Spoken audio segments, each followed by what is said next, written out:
Marilyn Monroe, the woman behind the icon. The morning air in Brentwood, Los Angeles, carried an unnatural stillness on August 5, 1962. At 12305 5th Helena Drive, a Spanish hacienda-style house sat quiet beneath the California sun, its windows shuttered against the world. Inside, the housekeeper Eunice Murray moved through the hallways with growing unease. Music had been playing through the night from behind a locked bedroom door. A light glowed persistently underneath it. She knocked. No answer. She knocked again.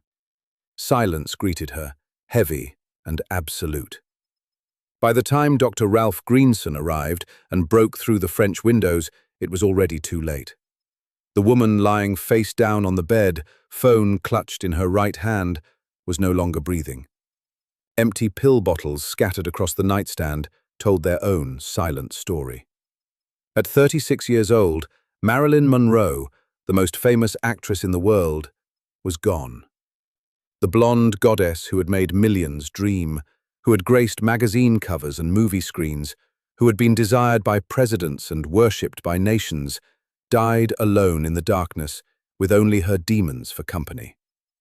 But this ending was written long before that quiet August morning. It was written in the wards of mental institutions and the cold rooms of foster homes. It was written in the flashbulbs of photographers and the contracts of Hollywood executives.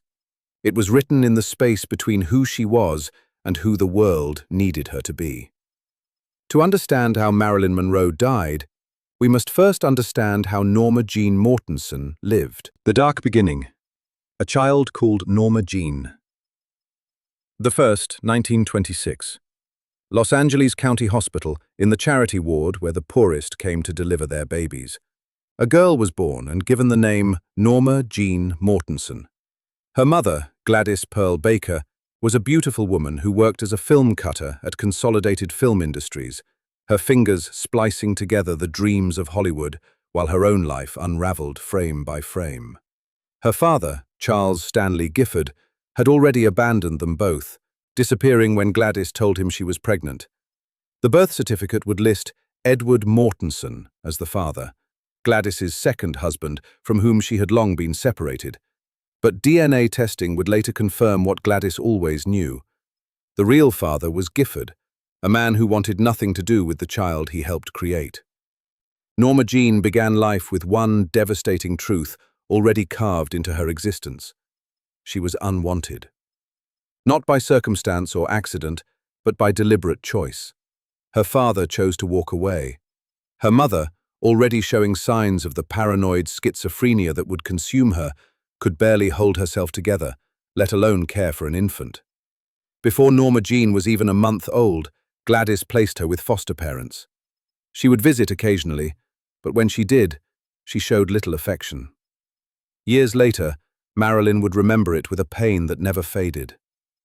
"She never kissed me or held me in her arms," she would say.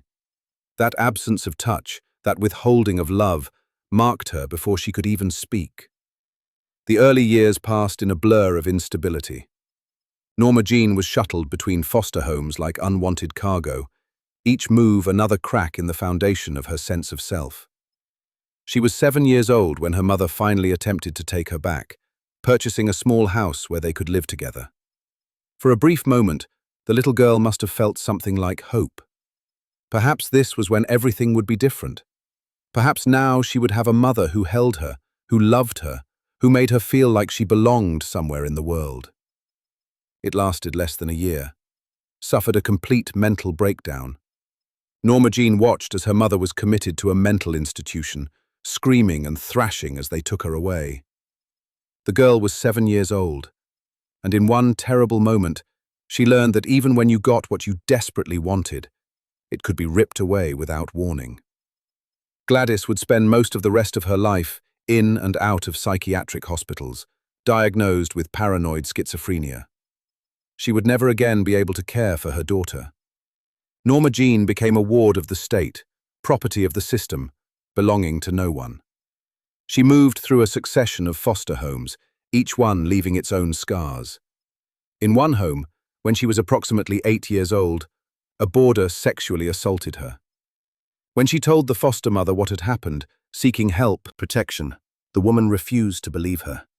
Some accounts say the foster mother actually slapped Norma Jean, shouting that she was lying, that she should never say such terrible things about a nice man. The trauma of the assault was compounded by the betrayal of the adult who should have protected her.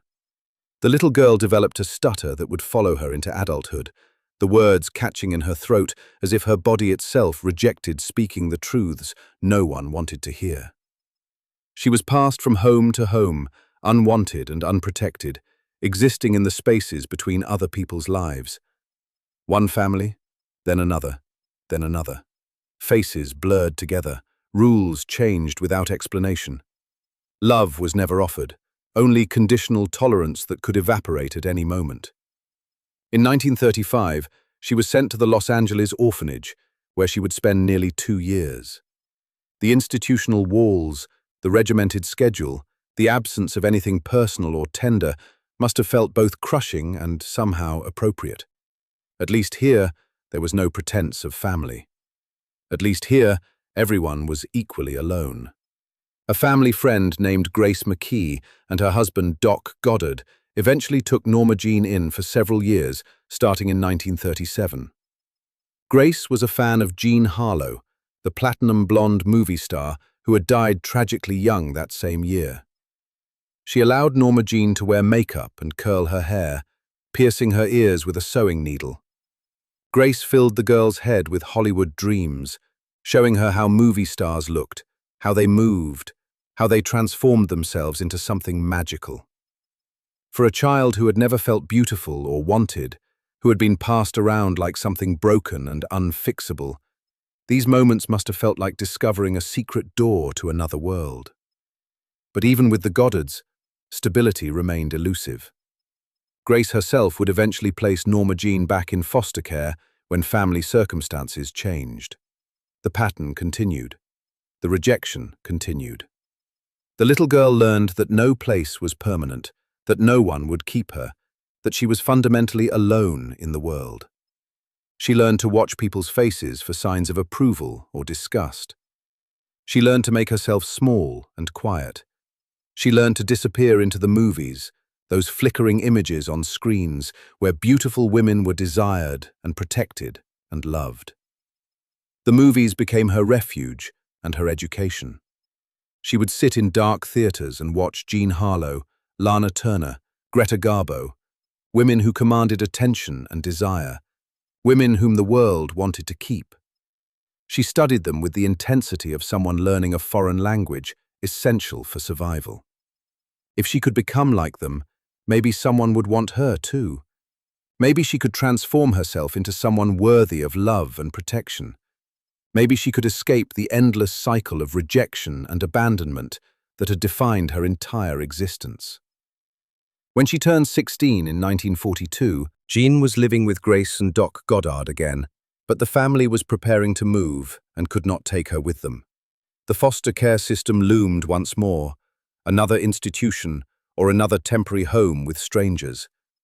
The prospect must have felt unbearable, another confirmation that she would never belong anywhere. But there was another option, one that girls in desperate circumstances had taken for generations. She could get married. James Doherty was a neighbor, 5 years older, someone familiar in a life of constant upheaval. He was not a grand passion. He was not the love of her young life. He was an escape route, and Norma Jean took it. On June 19, 1942, they married in a simple ceremony. She wore a traditional wedding dress and smiled for photographs, playing the role of happy bride. But it was less a beginning than an ending to one chapter of suffering and the start of another kind of imprisonment. Doherty was a decent man by most accounts, but Norma Jean was not looking for a husband. She was looking for safety, for a place in the world where she could not be sent away. The marriage gave her that much. She became a housewife, cooking and cleaning, waiting for her husband to come home. When Doherty joined the Merchant Marines and was sent to the South Pacific during World War II, Norma Jean went to live with his mother and took a job at Radio Plane, an aircraft factory in Van Nuys, California, where she worked on the assembly line, folding and inspecting parachutes. She was 17 years old, married but alone, working in a munitions factory during wartime, living with her mother-in-law, still trying to figure out who she was and what her life might become. She had escaped the foster care system, but she had not escaped the fundamental loneliness that had defined her from birth. She was still Norma Jean Mortensen, the unwanted girl, the abused child, the one nobody kept. Not yet Marilyn Monroe, not yet the goddess, not yet the icon. Just a teenager with curly brown hair and a stutter and a deep, aching hunger to be something more than what she had been given. The dark beginning had shaped her in ways she would spend her entire life trying to understand and overcome. The trauma had carved channels into her psyche where insecurity and need would flow for decades. The abandonment had taught her that love was conditional and temporary, that people would always leave, that she could never truly trust anyone to stay. The abuse had taught her that her body was not her own, that it could be used by others, that her protests would not be believed. These lessons, learned before she was even old enough to understand them, would haunt every relationship, every role, every moment of the life she was about to build. But she had also learned something else in those dark years. She had learned how to survive. She had learned how to watch and adapt and transform herself into whatever others needed her to be. She had learned that. The movies offered a kind of magic, a way to become someone else entirely, someone beautiful and desired and protected. She had learned that if the world would not give her what she needed, she would have to create it herself. These lessons, too, would shape everything that came next. Midpoint, the child called Norma Jean was about to discover a power she did not know she possessed. She was about to learn that beauty could be weaponized, that desire could be cultivated, that a girl from nowhere could make herself into someone the entire world wanted to see. She was about to begin the transformation that would consume her, define her, and ultimately destroy her. She was about to become Marilyn Monroe. The spark, from Norma Jean to Marilyn. The year was 1944, and Norma Jean Doherty worked the assembly line at Radio Plane Company, her hands performing the repetitive motions of wartime manufacturing. It was honest work, necessary work, but there was nothing in it that suggested the future that was coming. She wore her hair curled, her natural brown color unremarkable among the other women in their work clothes and safety equipment. She was pretty in an ordinary way, one face among many, not yet understanding that her face was anything but ordinary. Then an army photographer named David Conover walked into the factory. He was there on assignment, tasked with taking photographs of women contributing to the war effort for morale-boosting propaganda. He was looking for subjects who would photograph well, and when he saw Norma Jean, something made him stop. There was a quality to her face, a luminosity that the camera would love. He asked if he could photograph her. She said yes. That yes changed everything. The first photographs were simple.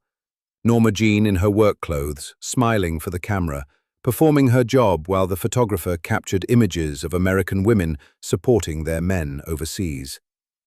But Conover saw something that transcended the propaganda purpose. He saw that this girl was remarkably photogenic, that the camera adored her in a way that could not be taught or faked. He encouraged her to consider modeling. She was hesitant at first. She was a married woman, a housewife. She had no training, no connections, no reason to believe she could succeed in such a competitive field.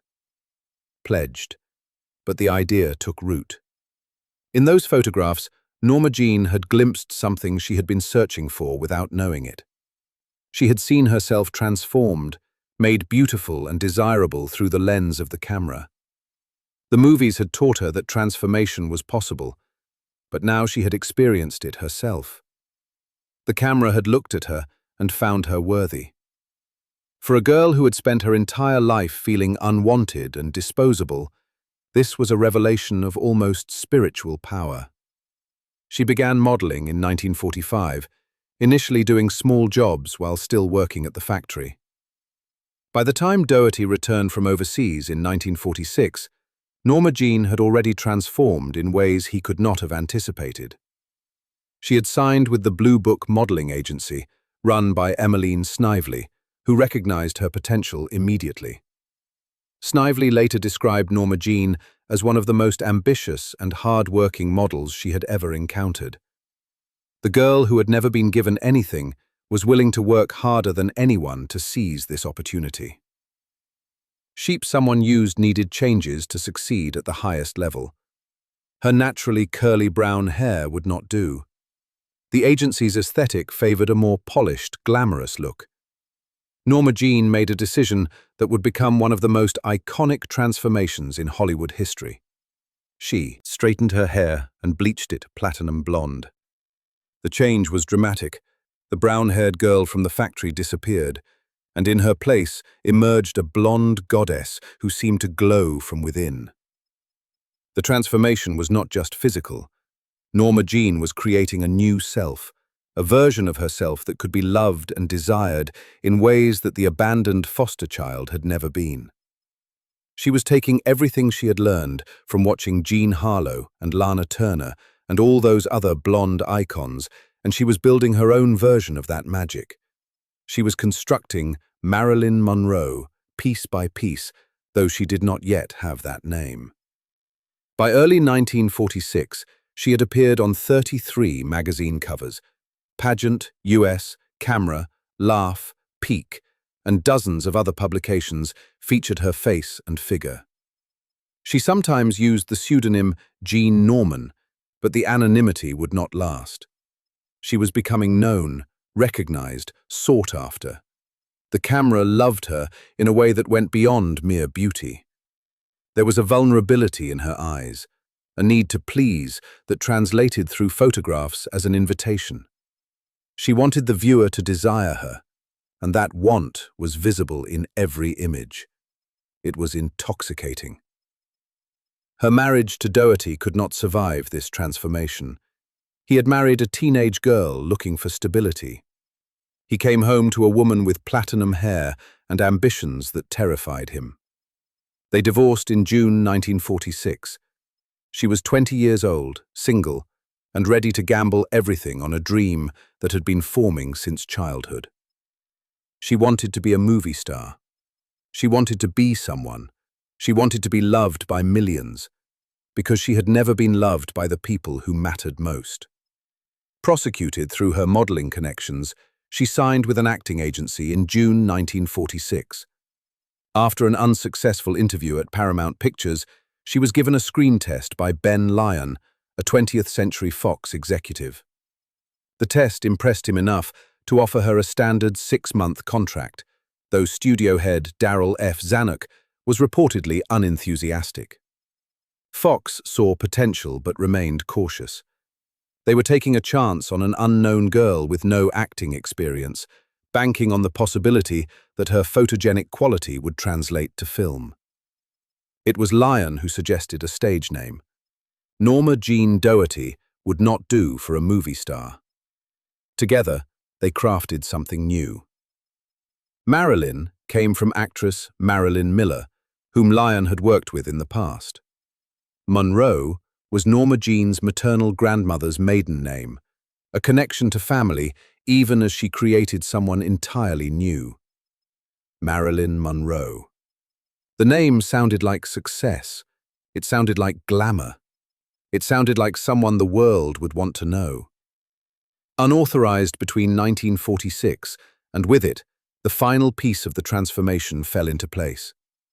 Norma Jean Mortensen, the abandoned child, the abused foster kid, the teenage bride escaping impossible circumstances, officially became Marilyn Monroe. She would later say that Marilyn and Norma Jean were two different people, and in many ways they were. Marilyn was the construction, the performance, the dream made flesh. Norma Jean was the frightened girl underneath, the one who still stuttered sometimes, who still remembered being unwanted, who still carried every scar from her childhood. But in 1946, as she signed her name to that contract, she believed that Marilyn could save Norma Jean. She believed that if she could make herself beautiful enough, desirable enough, successful enough, then maybe she could finally escape the pain that had defined her existence. She believed that the movies could be the escape she had always dreamed about in those dark theaters. She believed that transformation was possible, that you could become someone entirely new, that the past could be left behind. She was partially right. Marilyn Monroe would become one of the most famous women in the world, more successful than Norma Jean could have imagined in her wildest dreams. But she was also, tragically, wrong. The past could not be left behind. The wounds could not be healed by fame and beauty and desire. Norma Jean would never escape, no matter how bright Marilyn shined. The two would remain locked together, one unable to exist without the other, both unable to find peace. The early years at Fox were difficult. The studio let her contract lapse after a year, unconvinced she was worth the investment. In 1948, Columbia gave her a 6-month contract and featured her in a B-movie called Ladies of the Chorus, where she sang 3 numbers. Her acting coach, Natasha Littess, worked with her intensively, and Marilyn absorbed everything like someone starving. She studied acting at the Actors Lab in Hollywood. She took literature courses at UCLA. She read voraciously books by Tolstoy, Whitman, and Milton. She listened to Beethoven.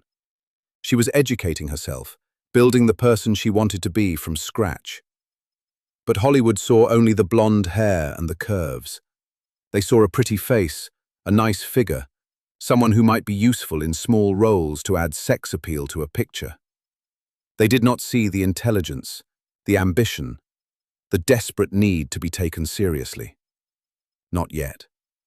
She played bit parts and uncredited roles, appearing for moments on screen, barely noticed, easily forgotten. She was learning her craft in front of the camera, but she was also learning something else. She was learning that the industry wanted her body more than her talent, her sexuality more than her mind. Then, in 1950, 2 roles changed the trajectory of her career. Joseph L. Mankiewicz saw her in a small part in The Asphalt Jungle and was impressed enough to cast her in All About Eve, one of the year's most prestigious films. Though her role was small, appearing on screen with Bette Davis in a film that would become a classic brought attention. Fox re-signed her to a 7-year contract. The studio that had let her go now wanted her back. The investment they had been unwilling to make was suddenly worth making. But just as her career was gaining momentum, scandal threatened to destroy it. In 1952, a nude calendar from her modeling days surfaced. She had posed for it in 1949 when she was desperate for money, earning $50 for photographs that would become iconic decades later. Fox was horrified and insisted she deny it was her. They were certain the scandal would end her career before it truly began. Marilyn made a different choice. She refused to lie. She held a press conference and told the truth. Yes, that was her. Yes, she had posed nude. She had needed the money. She was not ashamed. She had done nothing wrong. She told reporter Aline Mosby, "The calendar's hanging in garages all over town. Why deny it? You can get one any place. Besides, I'm not ashamed of it. I've done nothing wrong." Her honesty was revolutionary. In 1952, a woman admitting to posing nude could have been the end of everything. Instead, the public loved her for it. They loved her frankness, her vulnerability, her refusal to pretend to be something she was not. The scandal that should have destroyed her instead boosted her fame. She had turned vulnerability into strength, had weaponized her own honesty in a way that Hollywood had never seen. The nude calendar became a sensation, but instead of destroying Marilyn Monroe, it made her more famous, more desirable, more human. The spark had been ignited years earlier in that factory when a photographer saw something special. But now it was a fire, and Marilyn Monroe was burning bright. The struggling actress with bit parts was about to become a superstar. The girl who had been unwanted her entire life was about to become the most desired woman in the world. The transformation was nearly complete. All that remained was for the world to see what she had made of herself. And in 1953, the world would see everything. The Ascent. Becoming a star. The year 1953 marked the transformation from rising actress to full-blown phenomenon. 3 films released that year would cement Marilyn Monroe as one of Hollywood's biggest stars, each one building on the last, each one revealing different facets of the persona she had so carefully constructed. She was 26 years old, and the entire world was about to fall in love with her. Niagara came first, released in January. It was a thriller directed by Henry Hathaway, filmed in Technicolor at the famous Falls, and it gave Marilyn her first leading role. She played Rose Loomis, an adulterous wife who plots with her lover to murder her husband. It was a dark role, morally ambiguous, and it required more than just beauty. It required actual acting, the ability to convey danger and seduction and desperation. Marilyn delivered. The film established what would become her trademark look: the short platinum blonde hair, the beauty mark, the dark eyebrows, the red lipstick. The image was complete, iconic, instantly recognizable. Critics focused on her physical presence, which was exactly what the studio wanted. 20th Century Fox had decided that Marilyn would be the sex symbol of the new decade, a replacement for Betty Grable, whose career was fading. The studio wanted men in theater seats, and they believed Marilyn was the key. They were right. Niagara was a commercial success, and audiences could not stop talking about Marilyn Monroe. She had arrived as a certified sex symbol, exactly as planned. Then came Gentlemen Prefer Blondes in July, and everything changed again. Based on the Broadway musical, the film paired Marilyn with Jane Russell in a story about 2 showgirls traveling to Paris. Howard Hawks directed, though the musical numbers were actually staged by choreographer Jack Cole. The production was troubled from the start. Marilyn was earning approximately $18,000 for her work, while Betty Grable, whom the studio had originally wanted for the role, would have commanded $150,000. Marilyn knew she was being exploited, underpaid despite being the biggest draw. She insisted on her own dressing room, telling executives, "I am the blonde, and it is gentlemen prefer blondes." The role of Lorelei Lee could have been another dumb blonde stereotype, and on the surface, it was exactly that. Lorelei mispronounces words, seems interested only in diamonds and rich men, and appears intellectually limited. But Marilyn brought something else to the performance, a knowing quality that suggested Lorelei was smarter than she let anyone see. The character played dumb because she understood that men expected it, and she used their expectations to her advantage. It was Marilyn's own strategy, reflected back at the audience through Lorelei Lee.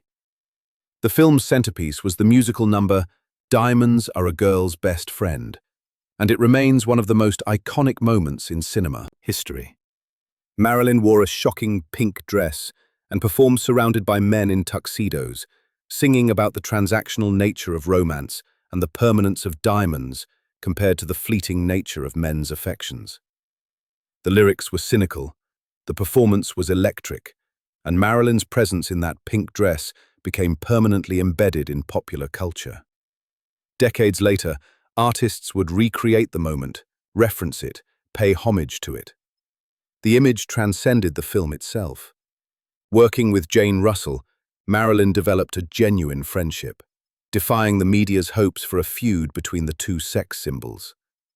Russell later spoke of Marilyn's work ethic and vulnerability, her need for constant reassurance, her terror of appearing on camera.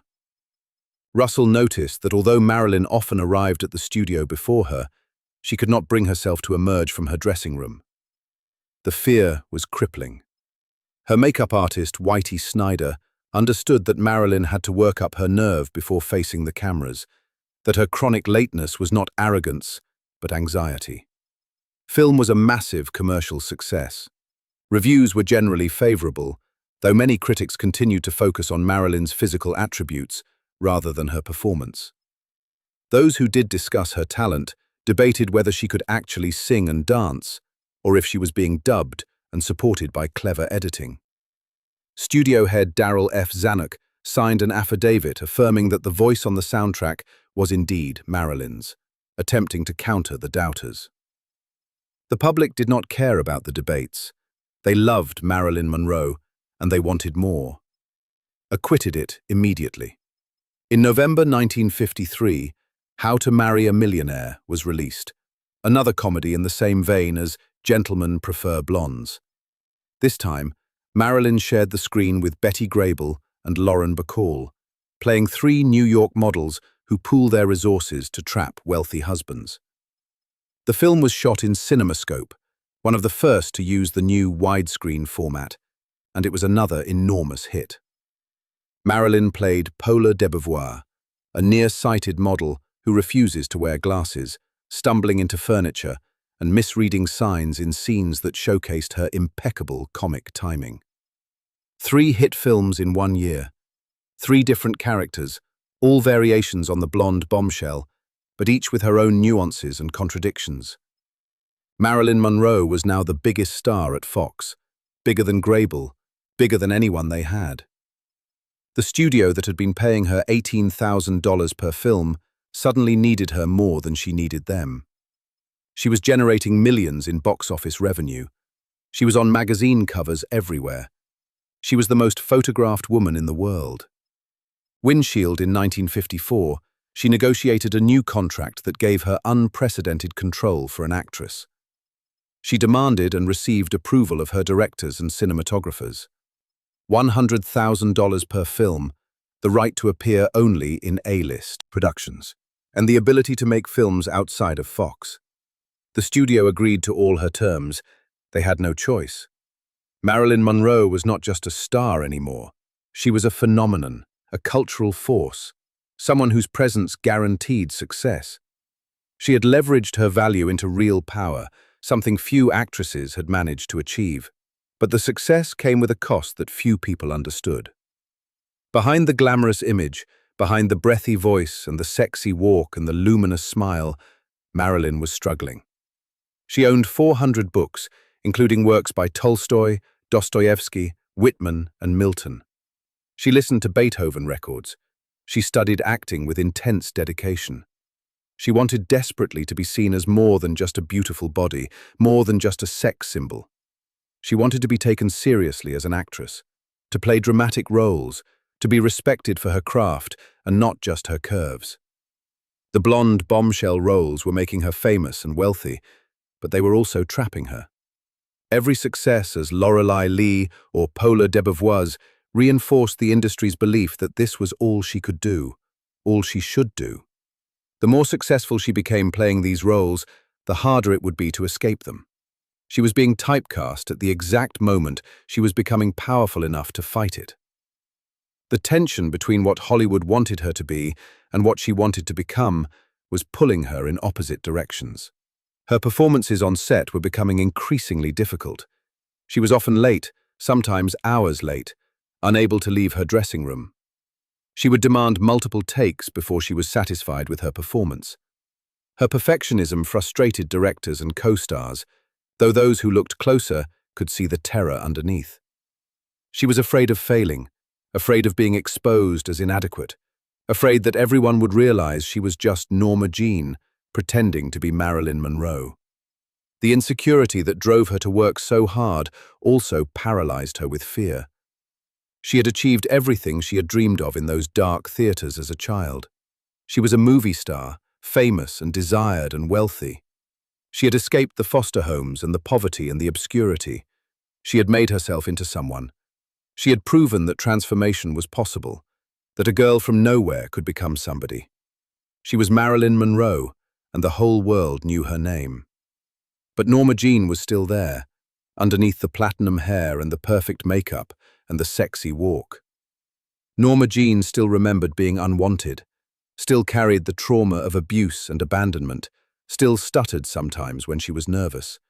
And Norma Jean was starting to realize that fame and beauty and success could not heal the wounds that had been carved into her decades earlier.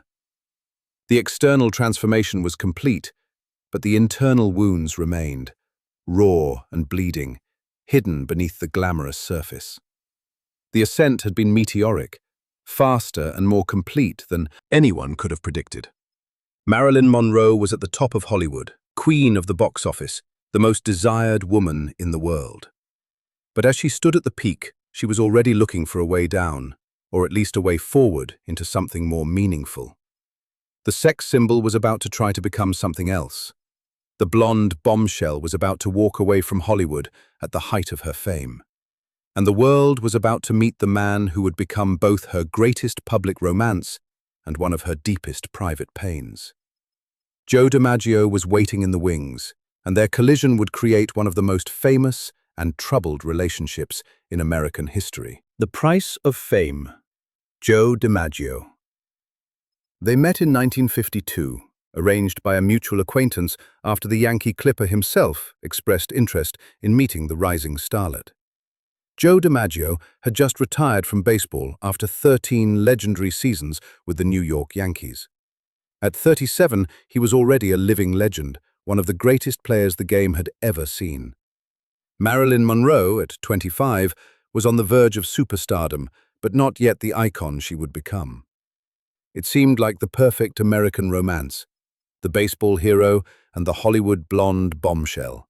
Two titans of their respective fields, two people who understood fame and its pressures. Before their first meeting, Marilyn was skeptical. She expected a flashy New York sports type, someone arrogant and self-absorbed. Instead, she found DiMaggio reserved and shy, uncomfortable with the spotlight in ways that surprised her. He did not make an immediate pass at her. He seemed genuinely interested in her as a person, not just as a body or an image. For someone who had spent her entire life being used and discarded, this felt like something different. She later wrote about meeting him, describing it as running into a tree and a cool drink when you've got a fever. Something about his solidity appealed to her, his quiet strength, his fame that rivaled her own. They dated for 2 years, keeping a relatively low profile despite the media's intense interest. DiMaggio preferred quiet evenings at home or in a back corner of his restaurant, away from crowds and cameras. Marilyn, who spent her days performing for the world, found something comforting in his desire for privacy. They seemed to complement each other, the shy sports legend and the vulnerable movie star, both understanding the strange isolation that comes with being famous, with being more symbol than person in the public imagination. On January 14, 1954, they married at San Francisco City Hall in what was supposed to be a quiet ceremony. Someone at Marilyn's studio leaked the news to the press, and they were mobbed by reporters as they exited the building. It was the second marriage for both of them, and in a wedding photograph, Marilyn scrawled 3 words that revealed both her hopes and her fears. Hope, hope, hope. She wanted this to work. She wanted to be loved and protected. She wanted to believe that this man could give her the stability and security that had eluded her entire life. The cracks appeared almost immediately. They honeymooned in Japan, where DiMaggio was scheduled to attend baseball games and events. While there, Marilyn received an invitation to perform for American troops stationed in Korea. It was an incredible opportunity, a chance to bring some happiness to soldiers far from home during wartime. She wanted to go. DiMaggio was opposed. He wanted his wife by his side, not performing for thousands of men. But Marilyn went anyway, and the trip became one of the highlights of her life. Performed for over 100,000 servicemen across multiple shows, and their response was overwhelming. They screamed and cheered and worshipped her. For someone who had always needed approval and affection, this mass adoration must have felt intoxicating. When she returned to Japan, she told DiMaggio about the incredible reception. His response, according to those who heard it, was telling. "You never heard such cheering," she said excitedly. "Yes, I have," he reportedly replied. "Just missed the ball once. You'll see they can boo as loud as they can cheer." It was a revealing moment, exposing the fundamental difference in their worldviews. Marilyn needed the world's love to feel whole. DiMaggio was suspicious of public adoration, understanding its fickleness. She wanted to be seen and celebrated. He wanted privacy and normalcy. She was building her career and her identity around being desired by millions. He wanted a wife who would stay home and not flaunt her sexuality for the cameras. They were fundamentally incompatible, two people trying to force a relationship that could never work. Upon returning to Los Angeles, Marilyn resumed filming, and DiMaggio's discomfort with her career intensified. He had been drawn to her beauty and her public image, but he hated that she shared it with the world. He began to try to control what she wore, what roles she took, how she presented herself publicly. Friends later reported that he wanted a traditional housewife, someone who would give up her career and exist primarily for him. But Marilyn Monroe could not simply disappear back into being Norma Jean Doherty. She had worked too hard to build what she had created. Her career was not just a job, it was her identity, her proof of worth, her escape from the trauma of her childhood. 15th point came on September the filming of The 7-Year Itch. The scene was iconic before it was even shot. Marilyn standing over a subway grate as a train passes below, the rush of air blowing her white dress up around her thighs. Director Billy Wilder decided to film the scene publicly on Lexington Avenue in New York City at 1 in the morning. Thousands of spectators gathered to watch, and the crowd of men was enormous and loud. They whistled and applauded and shouted for more as the wind machine blew Marilyn's dress higher and higher. DiMaggio was there, watching his wife perform this scene for a crowd of men who were openly leering at her exposed legs. According to witnesses, he looked like death. What was supposed to be a fun, flirtatious scene had turned into something else, a public sexualization of his wife for the entertainment of strangers. Wilder kept shooting the scene over and over. The crowd kept demanding more, and DiMaggio's rage kept building. Marilyn later described the experience as starting innocent and fun, but becoming degrading as the camera moved closer and the focus became explicitly sexual rather than comic. The following day, Marilyn had visible bruises on her arms.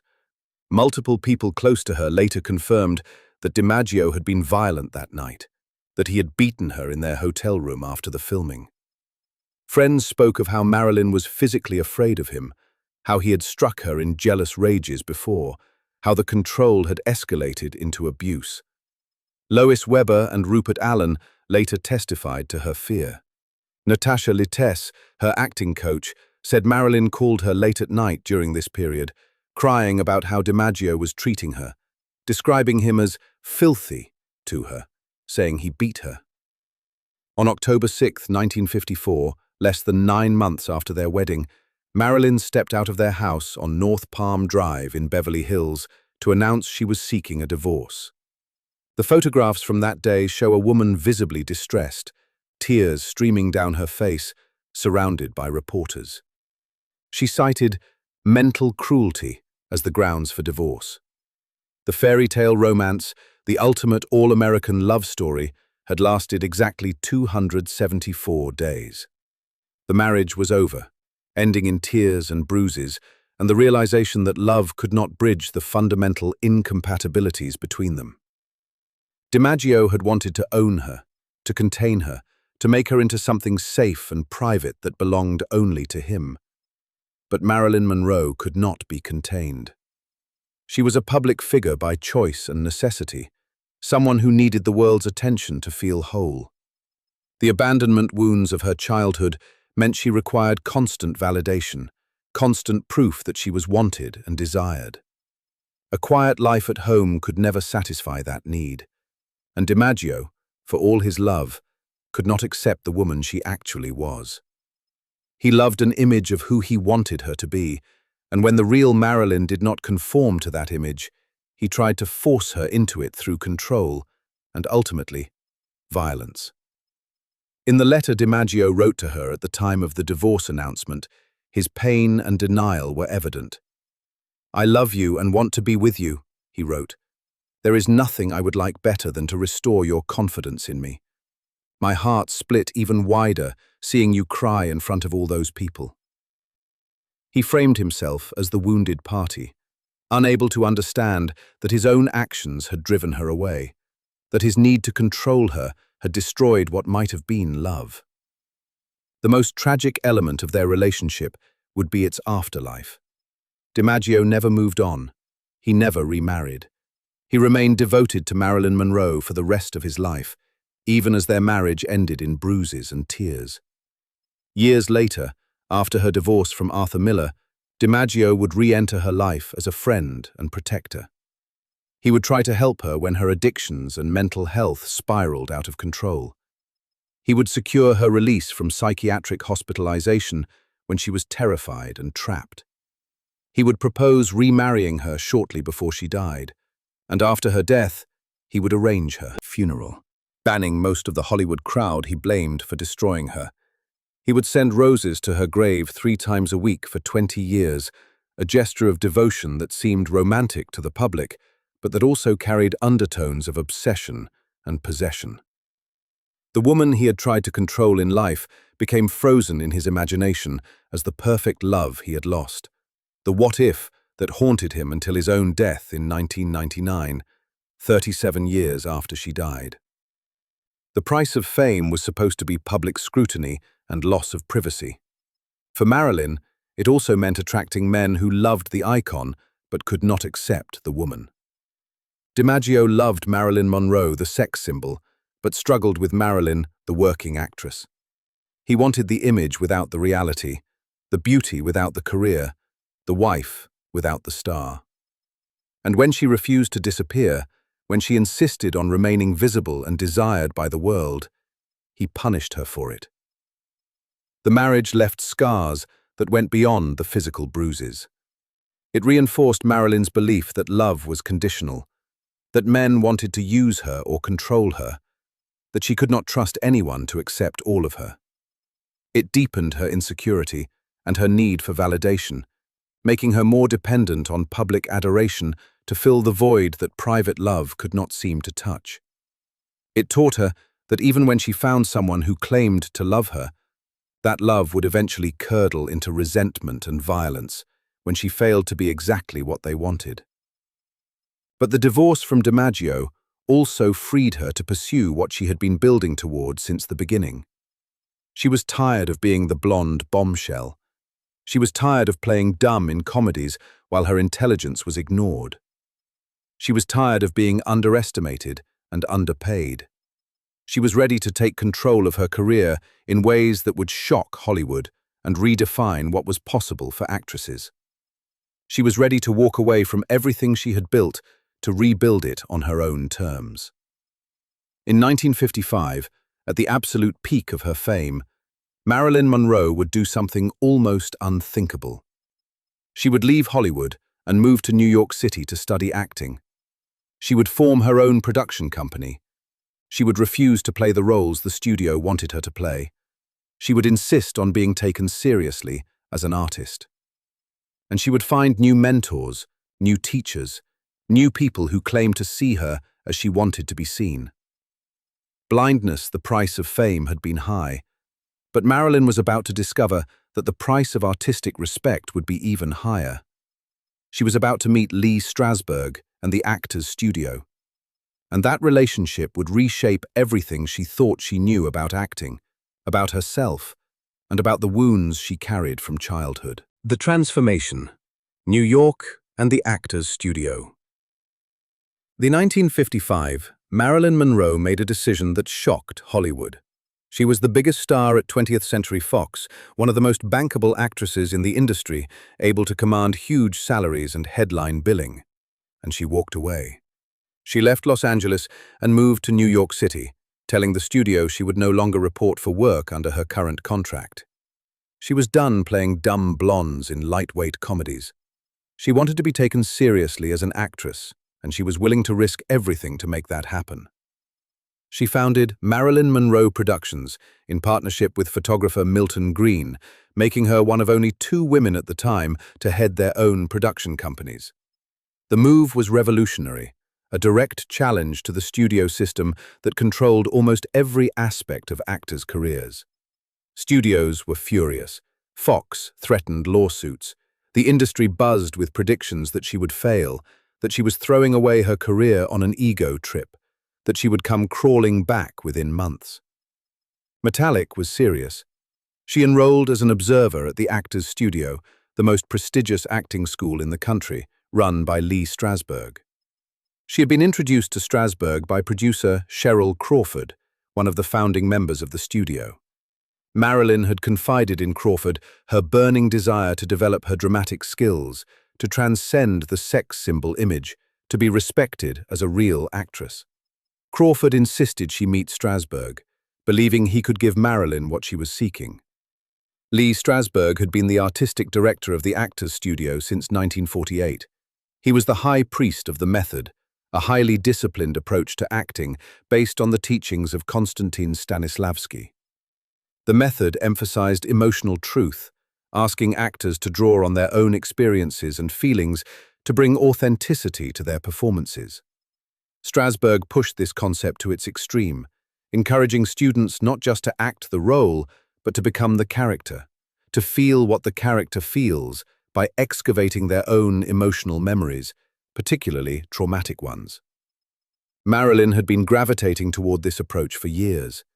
She had studied with teachers who emphasized emotional honesty and internal exploration. But Strasberg took it further than anyone she had encountered. He promised to help her access the deepest parts of herself, to transform her trauma into art, to become a serious actress by confronting her painful past. For someone who had spent her entire life running from that past, this seemed like it might be the key to everything. If she could face the trauma, maybe she could finally move beyond it. If she could use the pain, maybe it would stop using her. Strasberg initially resisted taking Marilyn as a student. He knew she was famous, and he worried about the criticism he would face for working with a sex symbol. He told her that when she was late, she disrespected the people she was meeting and disrupted other actors. Marilyn's response revealed everything about her psychological state. "But Lee," she said, "I am psychologically unable to be on time." It was not an excuse, it was a confession. Her chronic lateness was a symptom of deeper issues, anxiety and fear that paralyzed her. Strasberg's response was telling. "That's okay," he said. "If you can't be on time, then you can be early." He saw through her defenses to the damaged person underneath, and he believed he could fix her. He took her on as a student, and soon she was attending sessions regularly. Because of her shyness and her fame, the Strasbergs offered her private lessons at their home. Marilyn became deeply attached to both Lee and his wife, Paula, who would become her personal acting coach on film sets. The Strasbergs became the closest thing to family that Marilyn had ever known. She spent nights at their apartment. She showered them with expensive gifts. She made them central to her life in ways that overshadowed the Strasberg children in their own home. Lee encouraged her to enter psychoanalysis, believing that an actor must confront their emotional traumas to access them for performances. Marilyn began seeing an analyst who lived in the same building as the Strasbergs, creating a tight circle of people all focused on excavating her past. The method exercises Strasberg put Marilyn through were intense. He guided her through sense memory work, asking her to recall her childhood as NORMA JEANE in vivid detail, to inhabit that abandoned and abused little girl, to access those feelings of terror and worthlessness and use them in her acting. Marilyn confided to Susan Strasberg, Lee's daughter, that when Lee's questions became too probing, too painful, she would sometimes just make things up. But even the things she did not make up, even the real memories, were excruciating to access. Folk fellow students at the Actors Studio witnessed something remarkable during Marilyn's time there. Actor Ellen Burstyn was present when Marilyn performed a scene from Eugene O'Neill's Anna Christie, and decades later, she still remembered it as extraordinary. Everybody who saw that says that it was not only the best work Marilyn ever did, it was some of the best work ever seen at studio, and certainly the best interpretation of Anna Christie anybody ever saw, Burstyn said. She achieved real greatness in that scene. Lee Strasberg later stated that the two greatest acting talents he ever worked with were Marlon Brando and Marilyn Monroe. Coming from a man who taught James Dean, Paul Newman, Montgomery Clift, Robert De Niro, Al Pacino, and Jane Fonda, this was an extraordinary statement. Strasberg genuinely believed that Marilyn had the potential for greatness, that beneath the sex symbol image was an actress of remarkable depth and ability. But the transformation came at a cost. The method's emphasis on accessing traumatic memories meant that Marilyn was constantly reopening old wounds. She was digging into the abandonment, the abuse, the foster homes, the feeling of being unwanted, and she was doing it without the psychological tools to process that trauma safely. Her analyst was working with her 5 times a week, and then she would go to Lee for sense memory exercises, and both were asking her to dive into the darkest parts of her past. The pain was overwhelming. Her dependence on the Strasbergs grew more intense. Paula became her constant companion, accompanying her to film sets, coaching her before every scene, available 24 hours a day. Directors hated it. Co-stars resented it. Paula would cough during takes if she disapproved of Marilyn's choices, would push for extra takes, would undermine the director's authority. But Marilyn felt she could not work without Paula there. The acting coach had become a mother figure, and Marilyn could not let her go. Lee extracted something from Marilyn before she died, a promise that she would talk to him if she was ever thinking about hurting herself. He insisted afterward that her overdose must have been accidental because she had promised to call him. She told him everything, he believed. The Strasbergs were her family. When she died, she would leave them the bulk of her estate, including all her personal effects. They had become that essential to her, that central to her sense of self. But critics of the method, both then and now, have questioned whether this intense emotional excavation was helpful or harmful, particularly for someone as vulnerable as Marilyn. Some blamed the method for ruining actors, pointing to careers like Montgomery Clift's and Marilyn's own as evidence that the technique could be psychologically dangerous. Others argued that Marilyn's problems predated Strasberg, that he was trying to help her access and process trauma rather than creating it. What is clear is that the method gave Marilyn what she wanted and what she feared in equal measure. It gave her critical respect. Her performances in Bus Stop, 1956, The Prince and the Showgirl, 1957, and particularly Some Like It Hot, 1959, showed new depth and nuance. Critics who had dismissed her as just a pretty face began to take her seriously. She was nominated for awards. She was praised for her craft, not just her curves. But the method also intensified her insecurities and her mental health struggles. The constant excavation of trauma, the emphasis on accessing painful emotions, the blurring of lines between character and self, all of this took a toll on someone who was already fragile. Her addiction to barbiturates and alcohol worsened significantly during this period. Her chronic lateness became even more pronounced. Her behavior on set became more erratic. Directors and co-stars who worked with her after she started studying with Strasberg noticed the change, and not all of it was positive. Marilyn was in New York to study acting, but she was also negotiating a new contract with Fox. The studio, desperate to get their biggest star back, agreed to terms that were unprecedented for the time. She would receive $100,000 per film, approval of directors and cinematographers, the right to make films outside of Fox, and the guarantee that she would only be cast in A-list productions. She had won. She had forced Hollywood to take her seriously, to give her control, to respect her as an artist and not just a commodity. She returned to filmmaking with Bus Stop in 1956, directed by Joshua Logan. She played Cherie, a saloon singer with dreams of Hollywood who gets swept up by a naive cowboy. It was a dramatic role, and Marilyn threw herself into it with everything she had learned from Strasberg. Logan later said she was brilliant, that she brought vulnerability and depth that went beyond what was on the page. The film was both a critical and commercial success, proof that Marilyn could do more than lightweight comedies. Shells came The Prince and the Showgirl in 1957, the first film from Marilyn Monroe Productions. She starred opposite Laurence Olivier, one of the greatest actors of his generation, who also directed. It should have been a triumph. Instead, it was a nightmare.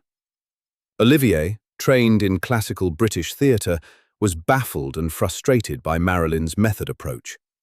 He was annoyed by Paula Strasberg's constant presence on set. He reportedly told Marilyn condescendingly, "All you have to do is be sexy," completely missing the point of everything she was trying to achieve. McConnell, in turn, became uncooperative, deliberately arriving late, demanding endless retakes, making the production as difficult as possible. She later said, "If you don't respect your artists, they can't work well." The clash between Olivier's classical training and Marilyn's method approach highlighted a fundamental divide in acting philosophy. Neither was willing to compromise, and the production suffered for it. The film received mixed reviews, though Marilyn earned a BAFTA nomination for her performance. Prerequisite, she was rebuilding her personal life as well. In June 1956, she married playwright Arthur Miller in a quiet civil ceremony, followed by a Jewish ceremony 2 days later. She had converted to Judaism to fit into Miller's family, studying with rabbis, trying to become who she thought he needed her to be. Miller was brilliant, intellectual, politically engaged, everything she wanted to be associated with. He represented the world of art and ideas, the serious artistic life she craved. The marriage seemed to promise everything the DiMaggio relationship had lacked. Miller respected her intelligence. He valued her ambition. He wrote for her, creating The Misfits specifically as a vehicle for her talents. It should have been the partnership she had always needed, but the same patterns that had destroyed her previous relationships would emerge here too. Incompatibility, the disappointment, the realization that love could not bridge the gap between who she was and who others wanted her to be. The transformation Marilyn had sought in New York was real but incomplete. She had gained respect as an actress. She had taken control of her career. She had found a community at the Actors Studio that validated her artistic ambitions. She had married a man who seemed to understand her, but the wounds from childhood remained unhealed. The split between Marilyn and Norma Jean remained unresolved. The addiction and mental illness that had been building for years continued to worsen. Lee Strasberg later claimed, "I made Marilyn Monroe an actress, even though she was already a star. I worked out her problems for her too." But both assertions were questionable. Marilyn had been working towards serious acting long before she met Strasberg, and her problems only intensified under his guidance. The method may have improved her performances, but it did not solve the fundamental contradictions of her existence. It may have even made them worse, forcing her to constantly revisit trauma without giving her the tools to heal from it. The transformation was the culmination of everything Marilyn had been working toward since that army photographer first saw her in the factory. She had proved she was more than just a pretty face, more than just a sex symbol. She had demanded respect and gotten it. She had changed Hollywood's power structure, at least for herself. But in transforming herself, in pushing so hard to become something more, she had also pushed herself to the breaking point. The woman who emerged from New York in the late 1950s was critically acclaimed and professionally powerful, but she was also more fragile, more dependent on pills and coaches and constant reassurance. She was Marilyn Monroe, the serious actress, but she was also Norma Jean in more pain than ever. The transformation had succeeded in some ways and failed in others.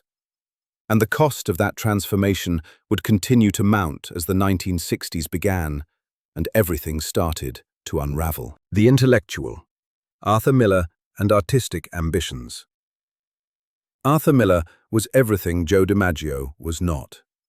Where the baseball star had been taciturn and uncomfortable with ideas, the playwright was brilliant and articulate, comfortable in the world of art and literature and politics. He had won the Pulitzer Prize for Death of a Salesman in 1949, establishing himself as one of America's greatest dramatists. He moved in circles of intellectuals and activists, the kind of people Marilyn had been educating herself to join. When they met in 1951 on a Hollywood set, she later described the encounter as running into a tree and a cool drink when you've got a fever. The relationship did not truly begin until years later, after Marilyn's divorce from DiMaggio and her move to New York to study at the Actors Studio. By then, she was a different person than the rising starlet Miller had met in 1951. She had proven herself as an actress. She had taken control of her career. She had immersed herself in the world of serious theater and method acting. She was reading philosophy and literature, attending artistic salons, surrounding herself with the kind of cultural sophistication she had always craved. Miller represented everything she wanted to be associated with: intelligence, artistic integrity, moral seriousness.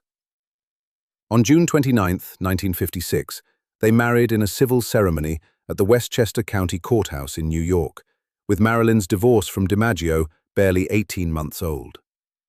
2 days later, they held a Jewish ceremony at the home of Miller's agent.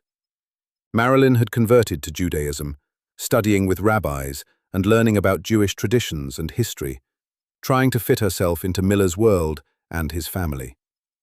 On the back of one wedding photograph, she wrote 3 words that captured both her hope and her desperation. Hope, hope, hope.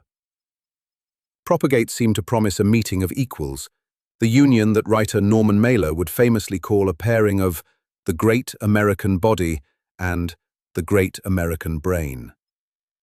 Marilyn hoped that Miller could see past the blonde bombshell image to the intelligent, curious woman underneath. She hoped he could accept both Marilyn and Norma Jean, the public persona and the damaged private self. She hoped that his love could somehow heal the wounds that had never stopped bleeding. The honeymoon in London, where they travelled for the filming of The Prince and the Showgirl, shattered those hopes almost immediately.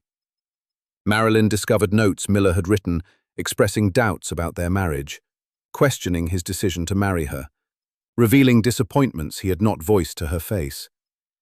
The discovery devastated her. Here was yet another man who loved the idea of Marilyn Monroe, but was disappointed by the reality of the woman behind the image. The emotional wound from reading those words would never fully heal. She mentioned it repeatedly in the years that followed, unable to forget that moment of betrayal. The production of The Prince and the Showgirl was miserable. Olivier was condescending and frustrated.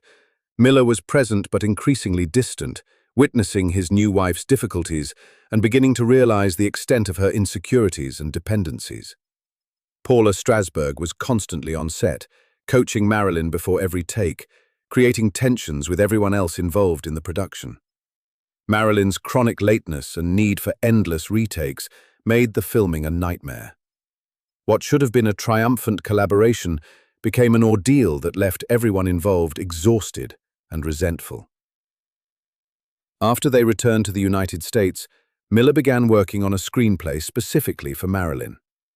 The Misfits would be her most serious dramatic role, a chance to showcase her abilities in a film written by one of America's greatest playwrights. The story centered on a divorced woman in Reno who becomes involved with 3 cowboys who capture wild horses to sell for slaughter. It was meant to be a love letter from Miller to Marilyn, a gift that would finally prove she could handle complex dramatic material. Philip, the marriage was already fracturing. Marilyn suffered 2 miscarriages during her time with Miller, devastating losses that deepened her depression and sense of worthlessness. She desperately wanted children, wanted to create the family she had never had, wanted to prove she could be a good mother despite her own mother's failures. The inability to carry a pregnancy to term felt like another failure, another confirmation that she was fundamentally broken. She underwent surgeries for endometriosis and gallbladder problems, her body betraying her as thoroughly as her mind. The physical pain compounded the emotional anguish. She was taking more pills, drinking more alcohol, becoming more erratic and unpredictable. Miller watched his wife disintegrate and did not know how to help her. Or perhaps he simply did not want to. His notes had revealed his disappointment early in the marriage, and that disappointment only grew as Marilyn's behavior became more difficult. In 1960, when the Misfits finally began filming in the Nevada desert, the production became a nightmare that would mark the end of both the marriage and Marilyn's stable career. The heat was brutal. The script kept changing. Marilyn was heavily dependent on barbiturates and alcohol, barely able to function.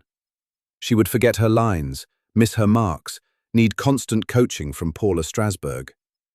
The other actors, including Clark Gable and Montgomery Clift, watched with a mixture of sympathy and frustration as Marilyn struggled to get through each day.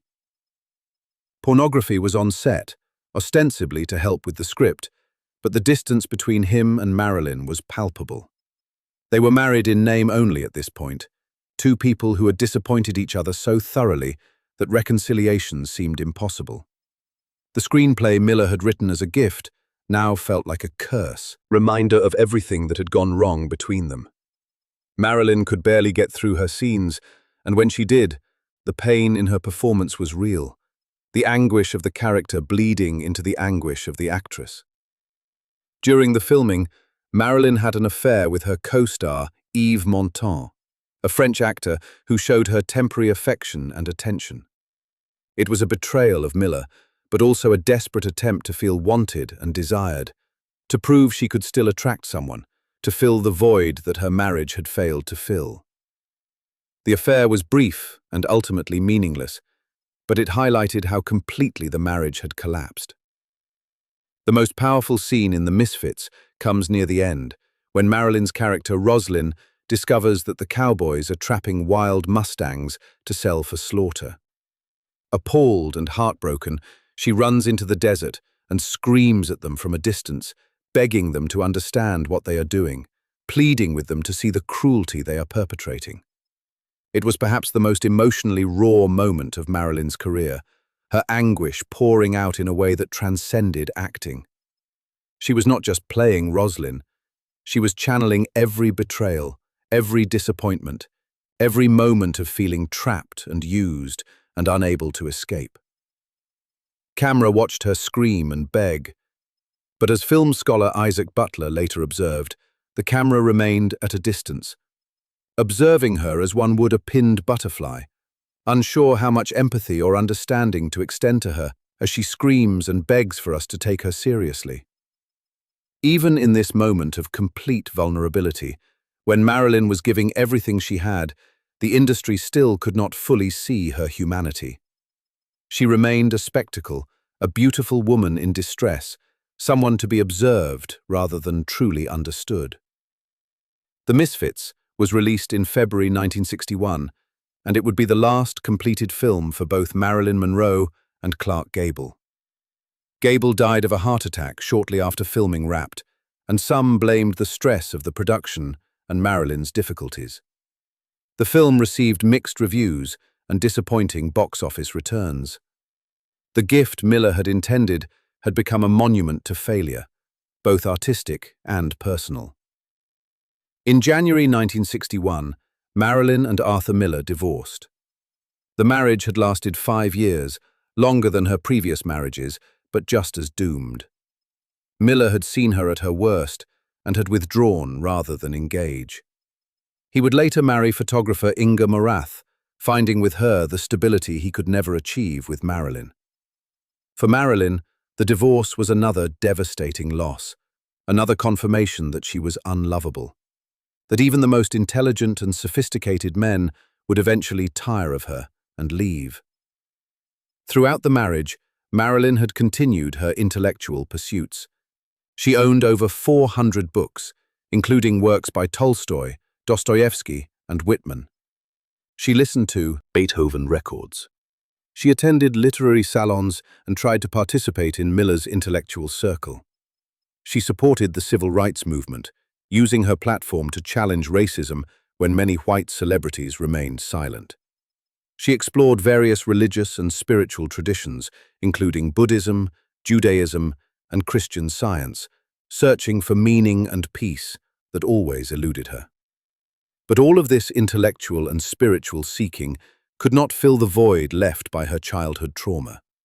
She had married a great mind, but she remained tormented by wounds that intelligence could not heal. She had converted to Judaism and studied with rabbis, but religious faith could not erase the abandonment and abuse she had suffered. She had read philosophy and attended salons, but knowledge could not make her feel whole. The gap between who she had become and who she had been remained unbridgeable. The marriage to Arthur Miller represented Marilyn's most sustained attempt to become someone serious and respected, to be seen as more than just a beautiful body. She had genuinely tried to be the intellectual partner Miller seemed to want, the sophisticated woman who could hold her own in conversations about art and politics and literature. But in the end, Miller had been disappointed by the reality of who she was, just as she had been disappointed by his inability to accept her completely. They had both failed each other, and the failure left Marilyn more damaged than ever. After the divorce, she was alone again, her third marriage ending in dissolution, her dreams of creating a family and a stable life shattered completely. She was 34 years old, addicted to barbiturates and alcohol, suffering from depression and anxiety, unable to complete a film, unable to maintain a relationship, unable to reconcile the split between Marilyn Monroe, the icon, and Norma Jean, the traumatized child. The intellectual life she had built could not save her. The artistic respect she had fought for could not make her happy. The serious roles she had demanded could not fill the emptiness inside. And worse was coming. The year 1961 would bring psychiatric hospitalization and existential crisis. The year 1962 would bring professional humiliation and deepening addiction. The woman who had transformed herself from an abandoned foster child into the most famous actress in the world was running out of transformations. The masks were cracking. The performance was becoming impossible to sustain, and time was running short. The peak. Some like it hot, and STARDOM'S ZENITH. Before everything fell apart, there was one moment when all the pieces came together, when Marilyn Monroe was at the absolute height of her powers, when she delivered a performance so brilliant that even her harshest critics had to acknowledge her genius. That moment was Some Like It Hot, released in 1959, directed by Billy Wilder, co-starring Tony Curtis and Jack Lemmon. It would be her greatest triumph and one of the greatest comedies ever made. The film told the story of two male musicians who witness a mob murder and disguise themselves as women to hide in an all-female band. Marilyn played Sugar Cane Kowalczyk, the sweet but not particularly bright ukulele player and singer who becomes the object of desire for Curtis's character, who is himself disguised as a woman but occasionally transforms into a fake millionaire to seduce her. The plot was absurd and brilliant, and it gave Marilyn a role that used all of her gifts: her beauty, her comic timing, her vulnerability, her ability to be both sexy and innocent at the same time. Filming was difficult. Marilyn was in the midst of her studies at the Actors Studio, deep into method acting with Lee Strasberg.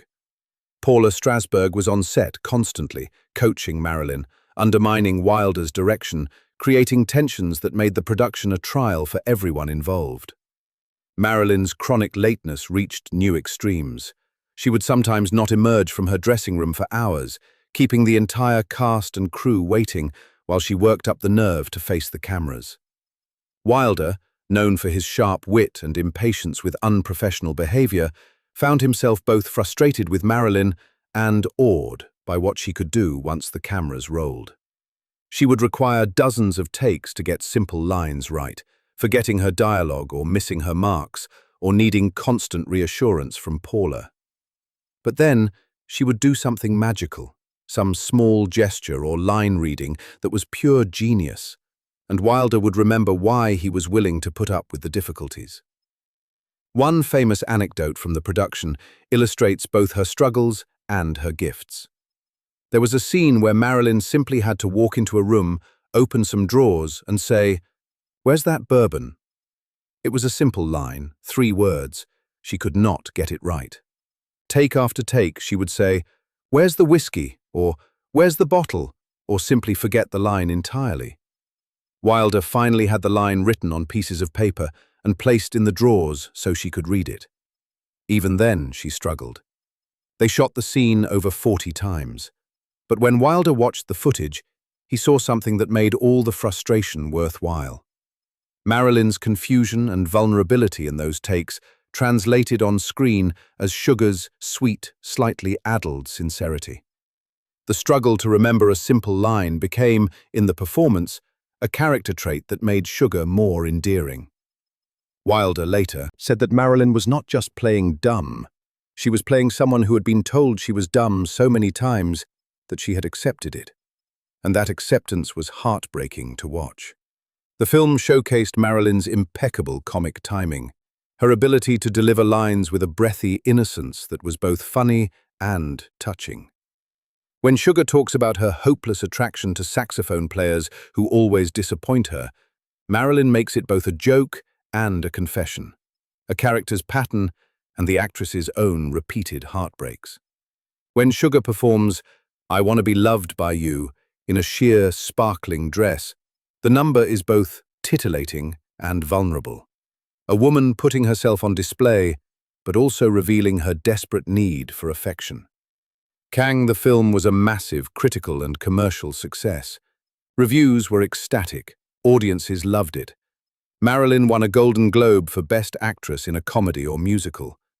The American Film Institute would later rank it as the greatest comedy of all time. It proved definitively that Marilyn was more than just a pretty face, that she could hold her own with brilliant comic actors like Curtis and Lemon, that she could carry a sophisticated comedy written by one of Hollywood's best screenwriters. But the success came at the moment when Marilyn was least able to enjoy it. Her marriage to Arthur Miller was deteriorating. Her dependence on barbiturates was intensifying. Her mental health was becoming more fragile. The chronic insomnia that had plagued her for years was getting worse, requiring ever-increasing doses of sleeping pills that left her groggy and disoriented. She was mixing Nembutal and chloral hydrate and other sedatives, washing them down with alcohol, creating a chemical cocktail that was slowly destroying her. The split between Marilyn Monroe, the performance, and NORMA JEANE, the person, was becoming more pronounced. Eli Wallach, who had worked with her, described how she could walk through the streets of New York unrecognized, just another woman in ordinary clothes with a scarf covering her hair. Then she would make some internal adjustment, some shift in posture and energy, and suddenly she was Marilyn Monroe, and everyone would recognize her. She could turn it on and off, but the performance was exhausting, and increasingly, she could not maintain it. Imprisoned 9, Marilyn Monroe was the most famous actress in the world. Her films had grossed over $200 million. She was on magazine covers constantly. She was photographed everywhere she went. She was desired by presidents and princes. She had achieved everything she had dreamed about as a child, watching movies in darkened theaters. She had proven she could act. She had gained respect from critics.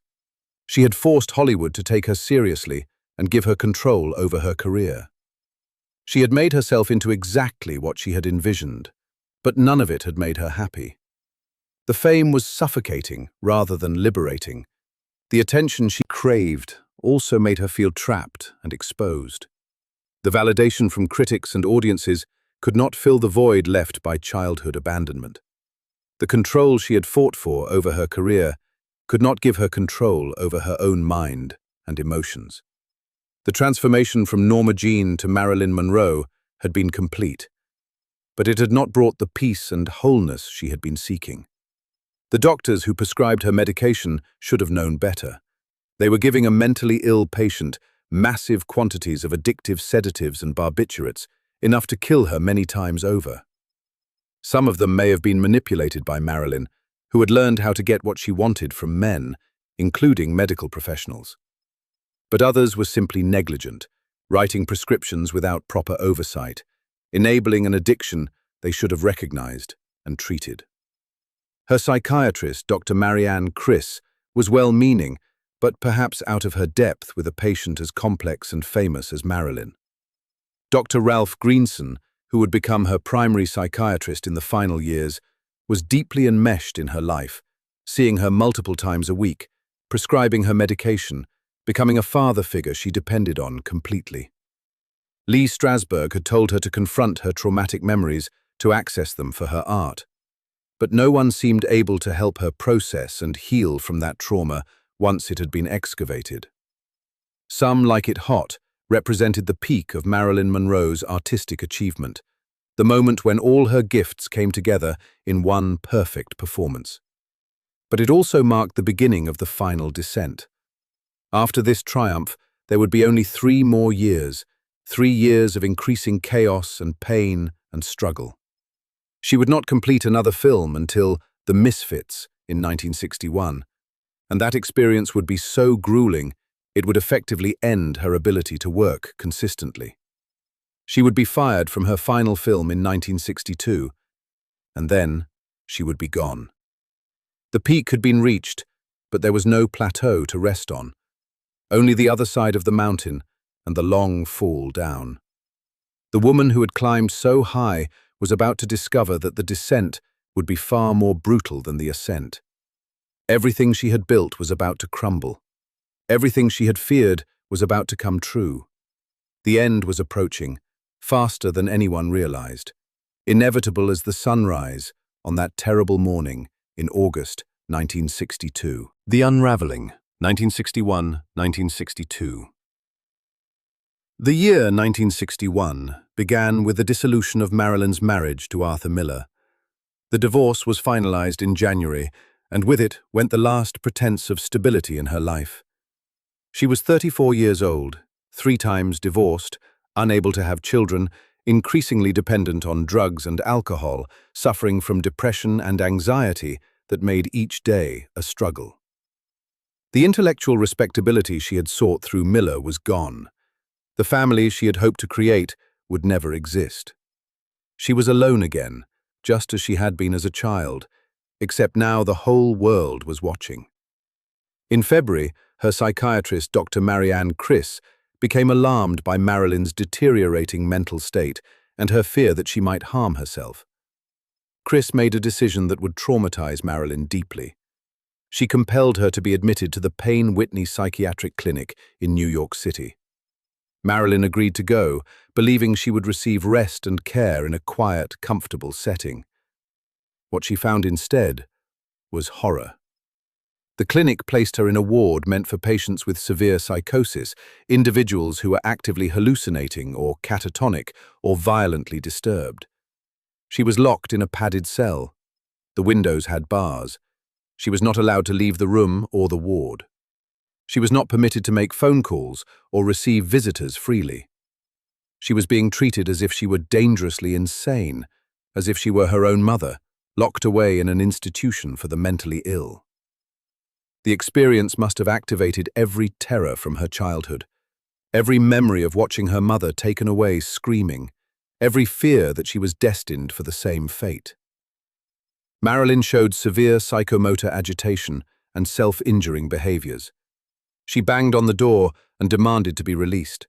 She broke a glass window with a chair, desperate to escape.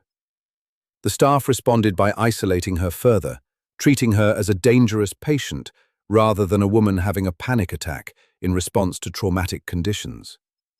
She was trapped in exactly the kind of situation that terrified her most, and no one seemed to understand or care. Punished to get a message to Joe DiMaggio, the ex-husband she had divorced 6 years earlier. DiMaggio came immediately. He secured her release after 3 agonizing days, using his influence and authority to get her transferred to the Columbia University Medical Center, where she could be treated more appropriately. She spent 3 more weeks there, receiving care for depression in a less restrictive environment. DiMaggio took her to the Yankees' spring training camp in Florida, giving her a place to rest and recover away from Hollywood's pressures. The fact that it was DiMaggio who saved her is both touching and troubling.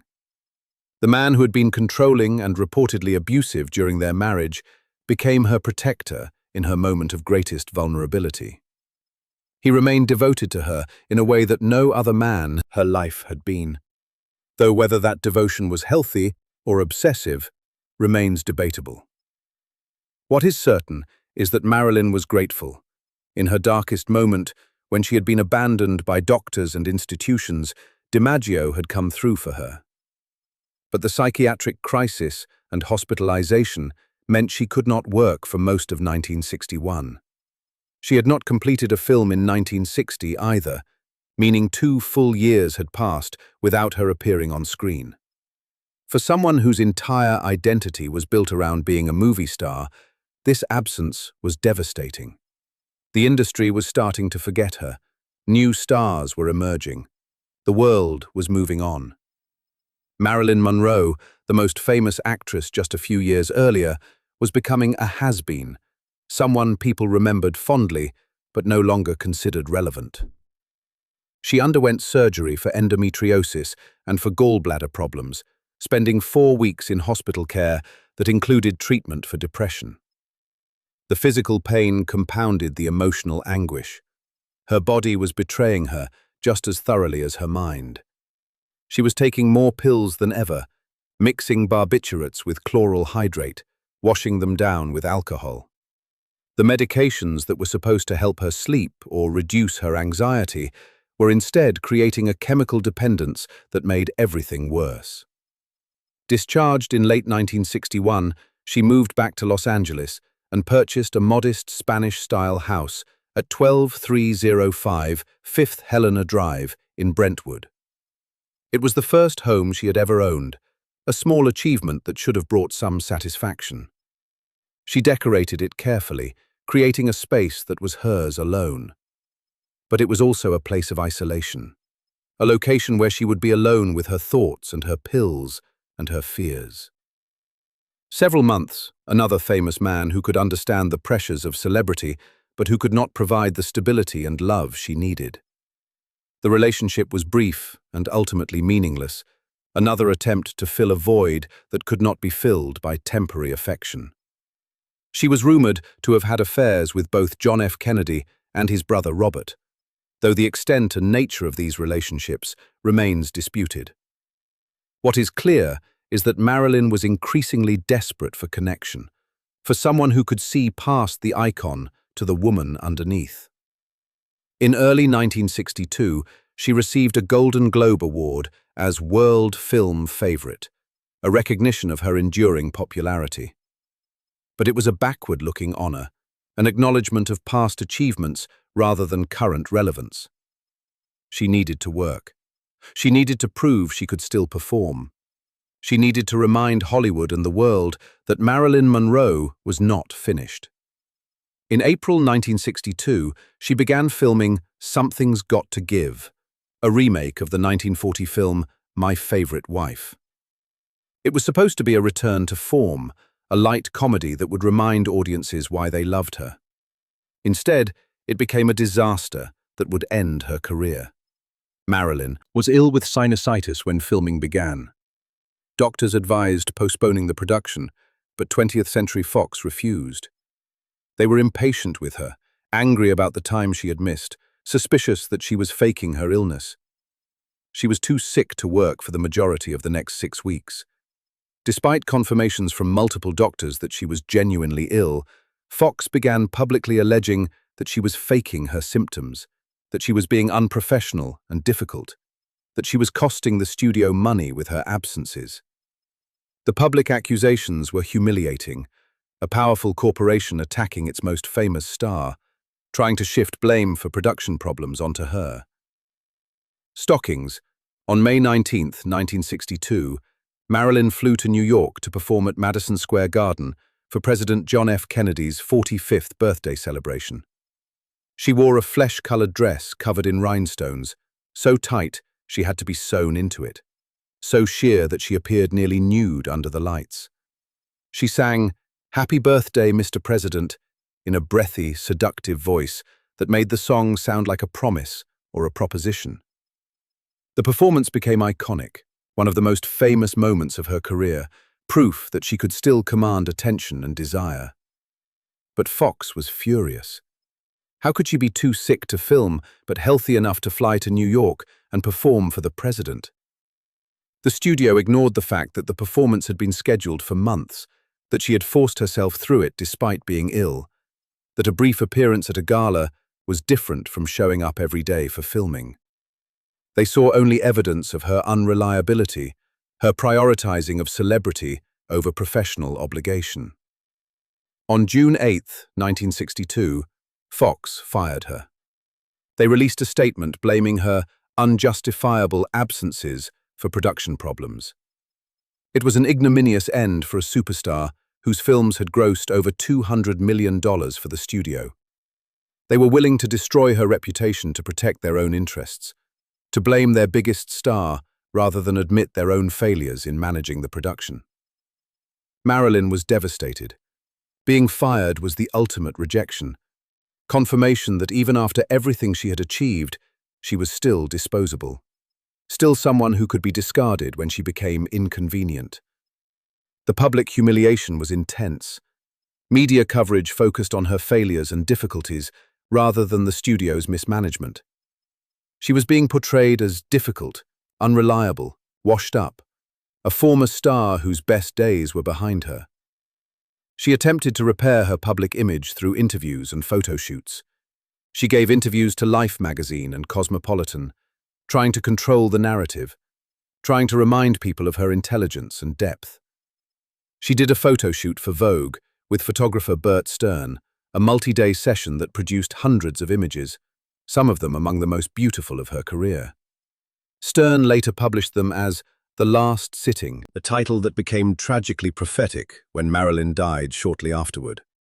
The photographs from those final months show a woman who is both luminous and exhausted, beautiful and haunted. In some images, she looks directly at the camera with an expression that seems to ask for understanding or forgiveness.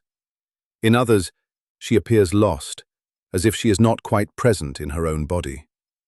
She was 36 years old, but looked both younger and older, depending on the light and the angle, her beauty undimmed, but her spirit visibly struggling. Behind the scenes, Fox had actually begun negotiating to bring her back. They were working on a settlement that would include her resuming work on Something's Got to Give and starring in another film, a black comedy called What a Way to Go. They realized they had overreacted, that firing Marilyn Monroe had been a mistake. She was too valuable, too bankable, too essential to their plans. But the negotiations were taking time, and Marilyn did not know if they would actually follow through or if this was just more manipulation. She was also planning other projects. She wanted to star in a television production of Somerset Maugham's Reign, with Lee Strasberg directing. She wanted to make a biopic of Jean Harlow, the actress who had inspired her transformation decades earlier. She had meetings scheduled with producers and lawyers. She was making plans for the future, trying to believe that there would be a future, that this setback was temporary, that she could come back stronger. But the optimism was forced, a performance even she could not quite believe. The addiction was spiraling out of control. She was taking dozens of pills every day, mixing barbiturates and tranquilizers and sleeping pills in combinations that should have killed her. Dr. Ralph Greenson, her psychiatrist, was prescribing much of it, despite knowing how dependent she had become. He was seeing her 5 or 6 times a week, becoming deeply enmeshed in her life, functioning more as a parent figure than a medical professional. The boundaries between doctor and patient had dissolved completely. In her final months, Marilyn lived at her Brentwood house with her housekeeper, Eunice Murray, who Greenson had recommended and who was essentially his spy, reporting back to him on Marilyn's condition. Murray was supposed to provide companionship and support, but her presence was also a form of surveillance, a reminder that Marilyn could not be trusted to be alone. The house that should have represented independence had become another kind of cage. She was alone and drowning, surrounded by people who were supposed to be helping her, but who were instead enabling her addiction and monitoring her deterioration. The prescriptions kept coming. The pills kept disappearing. The insomnia kept getting worse. The depression kept deepening. And no one seemed able or willing to intervene in a meaningful way. They were all waiting for something to happen, though. Perhaps none of them realized it would happen so soon. The unraveling was complete. The transformation from Norma Jean to Marilyn Monroe had consumed more than 2 decades, but the disintegration took less than 2 years. The peak of Some Like It Hot in 1959 to the firing from Something's Got to Give in June 1962 represented a complete collapse. The most famous actress in the world had become unemployable. The sex symbol had become a liability. The woman who had fought so hard for respect and control had lost both. And time was running out faster than anyone knew. August was coming, and with it the end of everything. The final hours were approaching, the long night when all the pills and all the pain would finally converge in that locked bedroom in Brentwood, California. The story of Marilyn Monroe was rushing toward its inevitable conclusion, and there was nothing left to stop it. The final hours. August 4th, 1962. Sat arrived at the Brentwood house with the deceptive calm of late summer. Marilyn Monroe had plans for the day, meetings scheduled, people to see. On the surface, it appeared to be an ordinary day in a life that was slowly rebuilding after the humiliation of being fired from Something's Got to Give. But those who looked closer might have seen the signs of someone barely holding on, someone whose grip on stability was slipping with each passing day.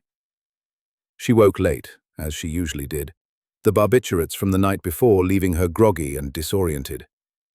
Her housekeeper, Eunice Murray, was already at the house, as she had been staying overnight regularly on Dr. Greenson's instructions. Marilyn's publicist, Pat Newcomb, had also stayed the night, sleeping in the guest room. The house should have felt less lonely with 2 other people present, but Marilyn seemed more isolated than ever, sealed inside her own thoughts and fears. In the morning, she met with photographer Lawrence Schiller to discuss the possibility of Playboy publishing nude photographs taken of her on the set of Something's Got to Give. The photos were beautiful and frank. Marilyn swimming in a pool without any clothes, her body still stunning at 36, proof that she had not lost the physical beauty that had made her famous. She wanted the world to see them, wanted to remind people that she was still desirable, still relevant, still Marilyn Monroe. She received a massage from her personal massage therapist, one of the few physical comforts she allowed herself. Her body ached constantly, the endometriosis and the surgeries and the years of tension leaving her in chronic pain. She talked on the phone with friends, making plans, discussing possibilities, trying to maintain connections with people who cared about her. She signed for deliveries that arrived at the house.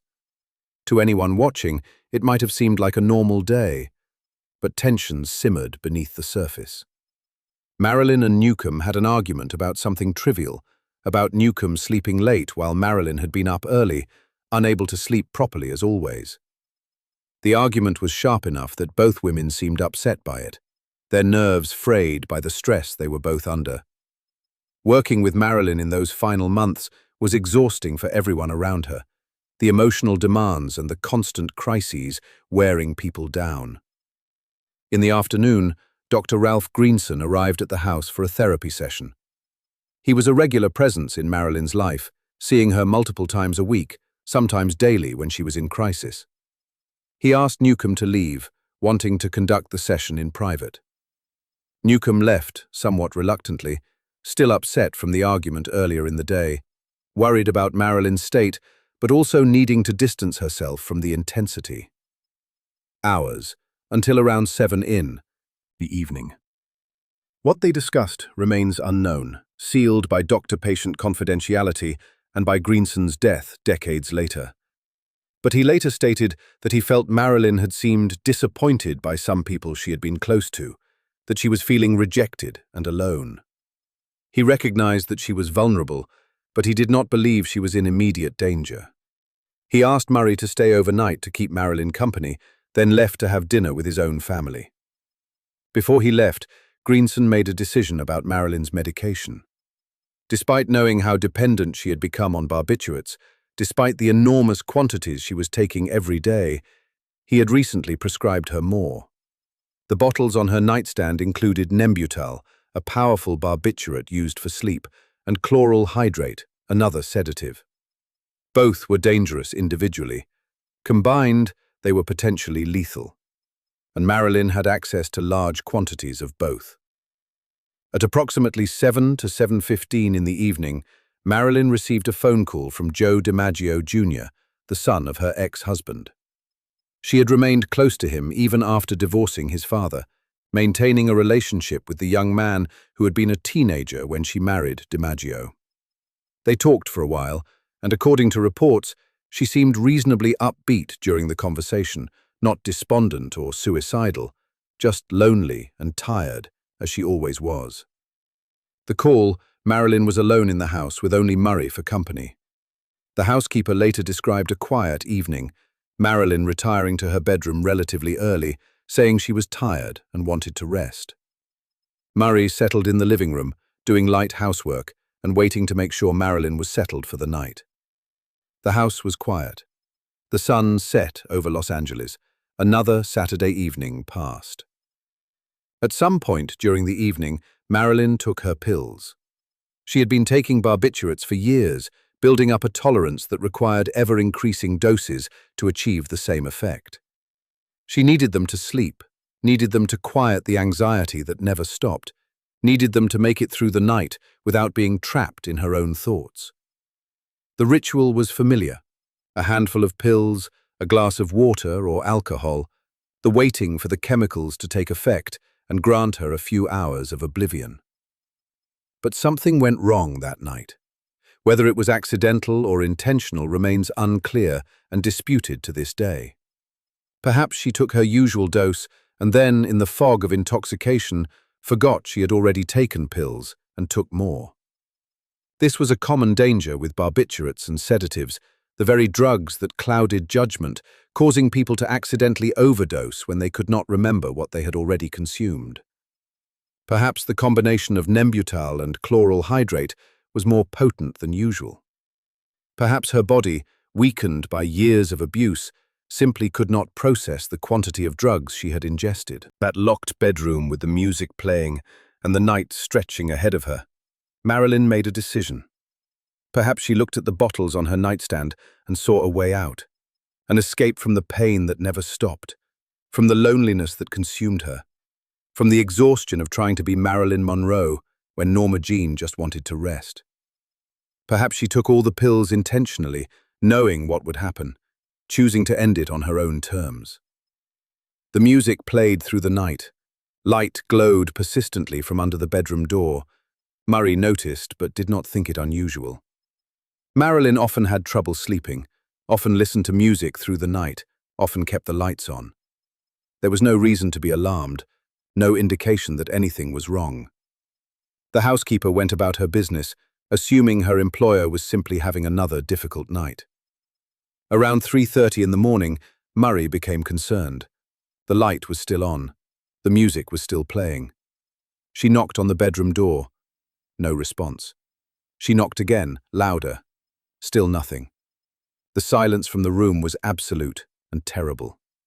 Murray called Dr. Greenson, her voice tight with fear. He arrived quickly, living not far away. He tried the door. It was locked from the inside. Greenson broke in through the French windows at the side of the house. the glass shattering in the early morning darkness. He found Marilyn lying face down on the bed, one hand stretched out toward the phone, as if she had been reaching for it when she died. The receiver was still clutched in her right hand. She was naked, the sheet pulled up to her shoulders. She was not breathing. Her body was already growing cold. Marilyn Monroe was dead. The empty bottle of Nembutal sat on the nightstand. Other prescription bottles were scattered around the room. The phone was in her hand, suggesting she may have been trying to call someone in her final moments, may have realized too late that she was in danger, may have wanted help but been unable to complete the call. Or perhaps she had been talking to someone when she died, the pills taking effect while she was on the phone, her words slurring and then stopping as consciousness faded. The police were called. Dr. Hyman Engelberg, Marilyn's physician who prescribed much of her medication, also arrived. The official time of death would be recorded as early morning on August 5, 1962.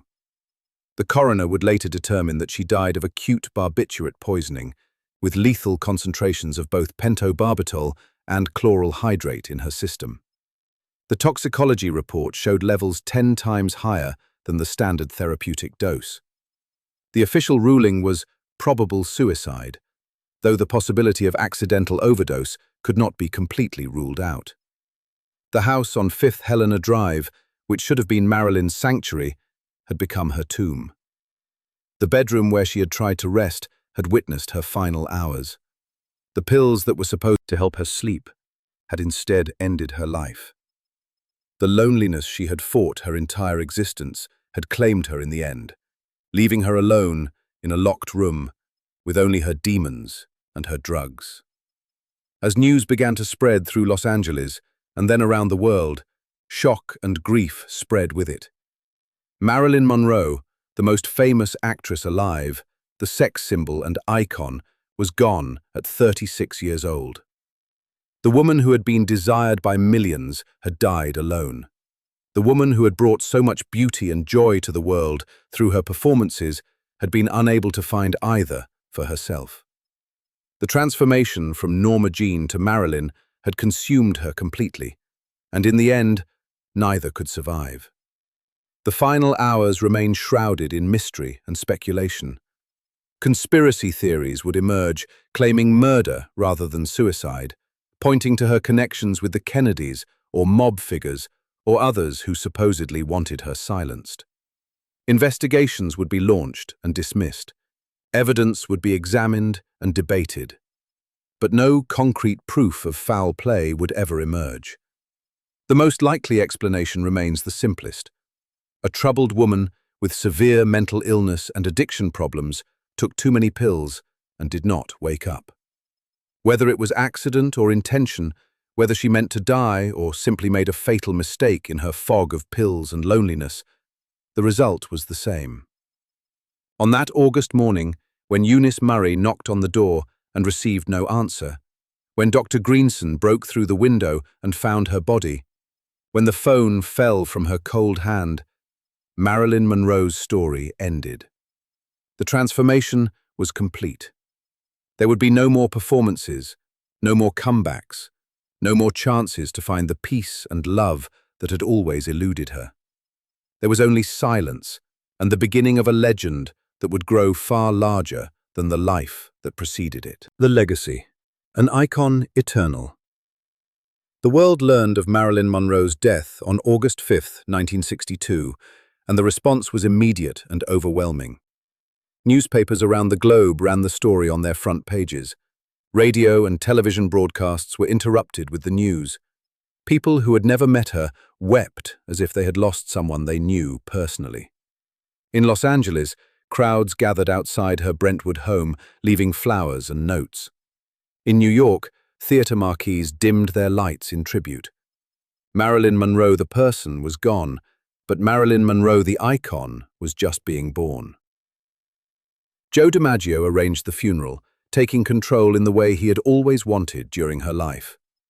He barred most of Hollywood from attending, blaming the industry for destroying her with its demands and exploitation.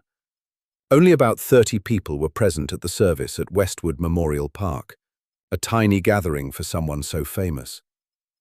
DiMaggio reportedly kissed her forehead before they closed the casket, whispering words no one else could hear. For the next 20 years, until his own health declined, he would have roses delivered to her crypt 3 times a week, an act of devotion that seemed romantic but also carried undertones of the possessiveness that had marked their marriage. Lee Strasberg delivered the eulogy, speaking about Marilyn as a colleague and a dedicated actress, someone who had been part of his family. For us, Marilyn was a devoted and loyal friend, a colleague constantly reaching for perfection, he said.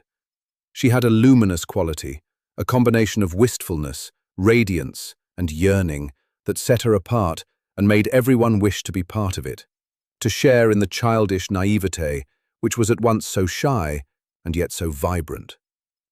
His words captured something essential about her appeal, the vulnerability that made people want to protect her, the brightness that drew them in.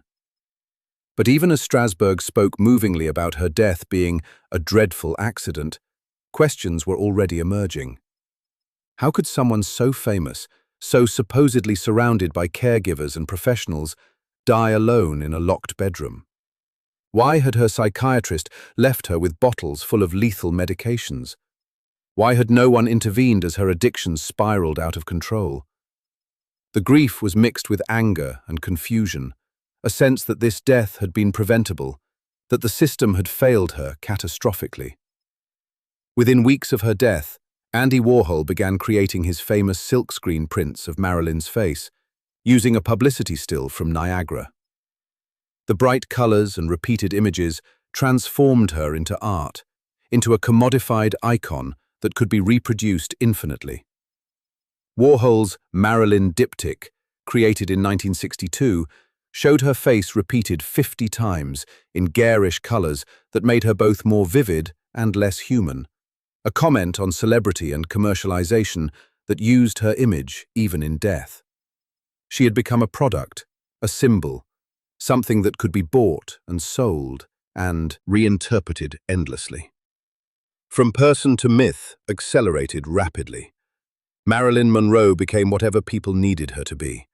For some, she was the tragic victim of Hollywood's cruelty, a beautiful woman destroyed by an industry that used her and discarded her.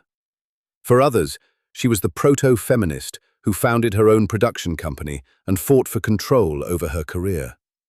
For some, she was the dumb blonde stereotype personified.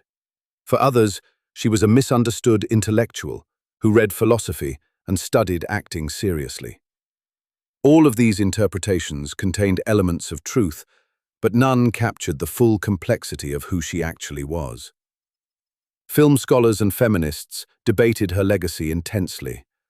Gloria Steinem wrote about her in 1986, reconsidering her initial dismissal of Monroe and attempting to approach her more sympathetically. Steinem argued that Marilyn might have been saved if feminism had arrived earlier, if she had lived in an era when women had more support and agency. But others pointed out that Marilyn had actually been quite empowered in many ways, that she had fought battles for creative control and won, that she had leveraged her sexuality deliberately rather than being merely a passive victim of male exploitation. The American Film Institute ranked her as the 6th greatest female screen legend from the golden age of Hollywood, cementing her place in cinema history. Her films continued to be watched and studied and celebrated. Some Like It Hot was frequently cited as one of the greatest comedies ever made. Gentlemen Prefer Blondes remained iconic. The 7-Year Itch and its subway grate scene became one of the most recognizable images in popular culture, reproduced on posters and in references and homages for decades. Her influence on fashion and beauty standards proved equally enduring. The platinum blonde hair, the red lips, the beauty mark, the hourglass figure, the breathy voice, the particular way she moved and spoke, all became permanently associated with a certain kind of femininity. Generations of performers studied her and paid tribute to her. Madonna recreated the "Diamonds Are a Girl's Best Friend" performance in her music video for Material Girl. Lady Gaga referenced her aesthetic repeatedly. Kim Kardashian wore her actual dress to the Met Gala. The look Marilyn created transcended her era and became timeless. Remarkably, her appeal extended to generations that never saw her films in theaters. Decades after her death, surveys showed that 70% of her Facebook fans were under the age of 24. Young women who were born decades after 1962 still found something compelling in her image and story. She remained relevant in ways that few stars of her era did, her face instantly recognizable even to people who had never seen one of her movies. But the mythology often overwhelmed the reality. Biographer Sarah Churchwell reviewed 300 biographies of Monroe and found that the vast majority were what she called trashing Marilyn, aggressive anti-hagiographies that portrayed her as fundamentally flawed or pathetic. Whether they claimed to be defending her or simply admiring her, most insisted that she was minor, worthless, someone whose success was accidental rather than earned. Even decades after her death, people seemed unable or unwilling to take her seriously as an artist and a person. The conspiracy theories about her death never completely disappeared. Books and documentaries claimed she had been murdered by the mob or the Kennedys or various other shadowy figures, pointing to alleged inconsistencies in the evidence or supposed cover-ups. In 1982, the Los Angeles District Attorney conducted a threshold investigation to determine whether a criminal investigation should be opened. They found no evidence of foul play. But the theories persisted, fed by the fact that someone so famous, dying so young, seemed to demand an explanation more dramatic than addiction and mental illness. What remains most striking about Marilyn Monroe's legacy is the way she continues to embody contradictions. She was both victim and victor, both exploited and empowered, both intelligent and insecure, both calculating and vulnerable. She created one of the most iconic images in history, but she could never reconcile that image with her own sense of self. She gave the world pleasure through her performances, but she could never find lasting peace in her own life. She transformed herself completely, but the transformation destroyed her. As a woman who had been abandoned as a child, grew up to be loved. The woman who educated herself and read philosophy still struggled with being seen as intellectually serious. The woman who became one of the most powerful actresses in Hollywood still could not escape the traumas of her past. All the fame and beauty and success in the world could not heal the wounds carved into her during those dark years in foster homes and orphanages. In 1999, the American Film Institute compiled its list of screen legends, and Marilyn Monroe ranked 6th among women. She was listed alongside Katharine Hepburn, Bette Davis, Audrey Hepburn, Ingrid Bergman, and Greta Garbo, recognized as one of the greatest actresses of the golden age of Hollywood. It was the recognition she had fought for during her life, the acknowledgement that she was more than just a sex symbol, that she had talent and artistry worthy of respect. But she had been dead for 37 years when the honor came, unable to enjoy the validation she had craved so desperately. The tragedy of Marilyn Monroe is not just that she died young, though that is certainly tragic. The tragedy is that she spent her entire life trying to become someone worthy of love and respect, achieving fame beyond her wildest dreams, and still feeling fundamentally unworthy and unlovable. She created Marilyn Monroe to save NORMA, JEANE, but in the end, she could not save either of them. The creation and the creator remained locked in conflict until the pills and the loneliness finally ended it. Crunch, but the legacy she left is undeniable.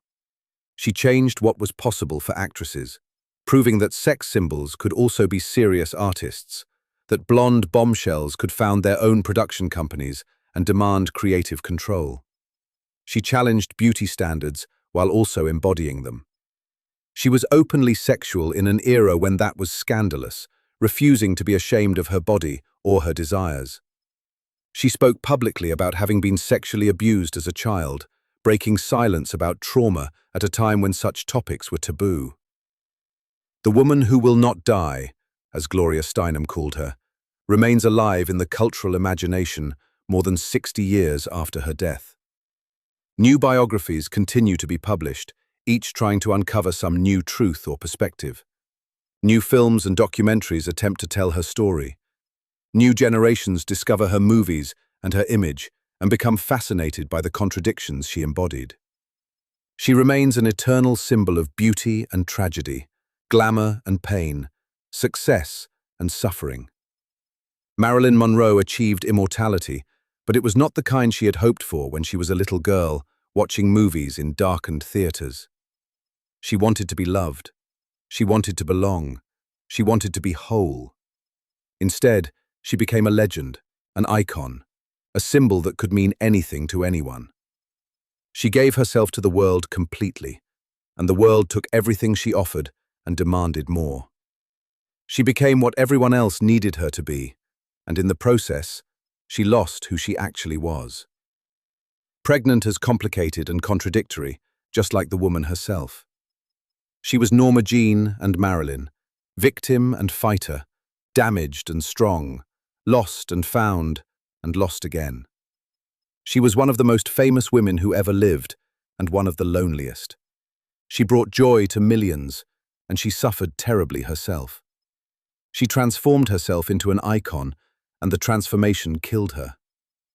That is the legacy of Marilyn Monroe, eternal and beautiful and tragic and endlessly fascinating, forever frozen at 36, forever young, forever gone. The woman who will not die. More than 6 decades have passed since that August morning in Brentwood, and Marilyn Monroe remains inescapable. Her face appears on posters and T-shirts, in museum exhibits and fashion editorials, in references and homages and tributes that span every medium and genre. She has been dead longer than she was alive, yet her presence persists in ways that few cultural figures achieve. The question is not whether she remains famous, but why? What is it about this woman, this life, this story that will not let us look away? Perhaps it is because she embodied contradictions that we recognize in ourselves and in our culture. She was both powerful and powerless, both calculating and spontaneous, both confident and terrified. She used her sexuality deliberately and was exploited for it anyway. She fought for artistic respect and was dismissed as a dumb blonde. She educated herself thoroughly and was told she was stupid. She demanded control and was called difficult. Every contradiction she lived through, every battle she fought, reflects struggles that continue to define conversations about women, beauty, agency, and worth. Pregnant. Perhaps it is because her story is fundamentally American, the ultimate rags-to-riches narrative with a tragic twist.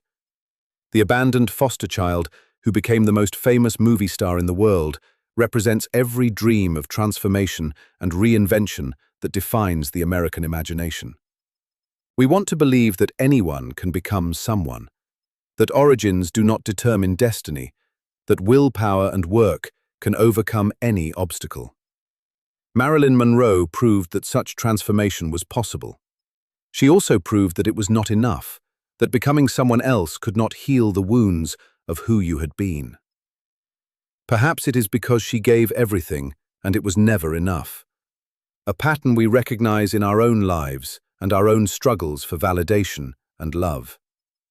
She worked harder than almost anyone, pushing through terror and insecurity to deliver performances that looked effortless. She made herself into the image of perfection that the world wanted to see, maintaining that image through pain and pills and exhaustion. She gave her beauty, her talent, her vulnerability, her privacy, everything she had. And the world took it all and demanded more. Never satisfied, always wanting the next performance, the next photo, the next piece of her. The complexity we denied her in life has only become clearer with distance and perspective. She was not a victim who had no agency in her own story. She made choices, fought battles, won victories. She founded her own production company when almost no women had that kind of power. She walked away from Hollywood at the peak of her fame to study acting in New York.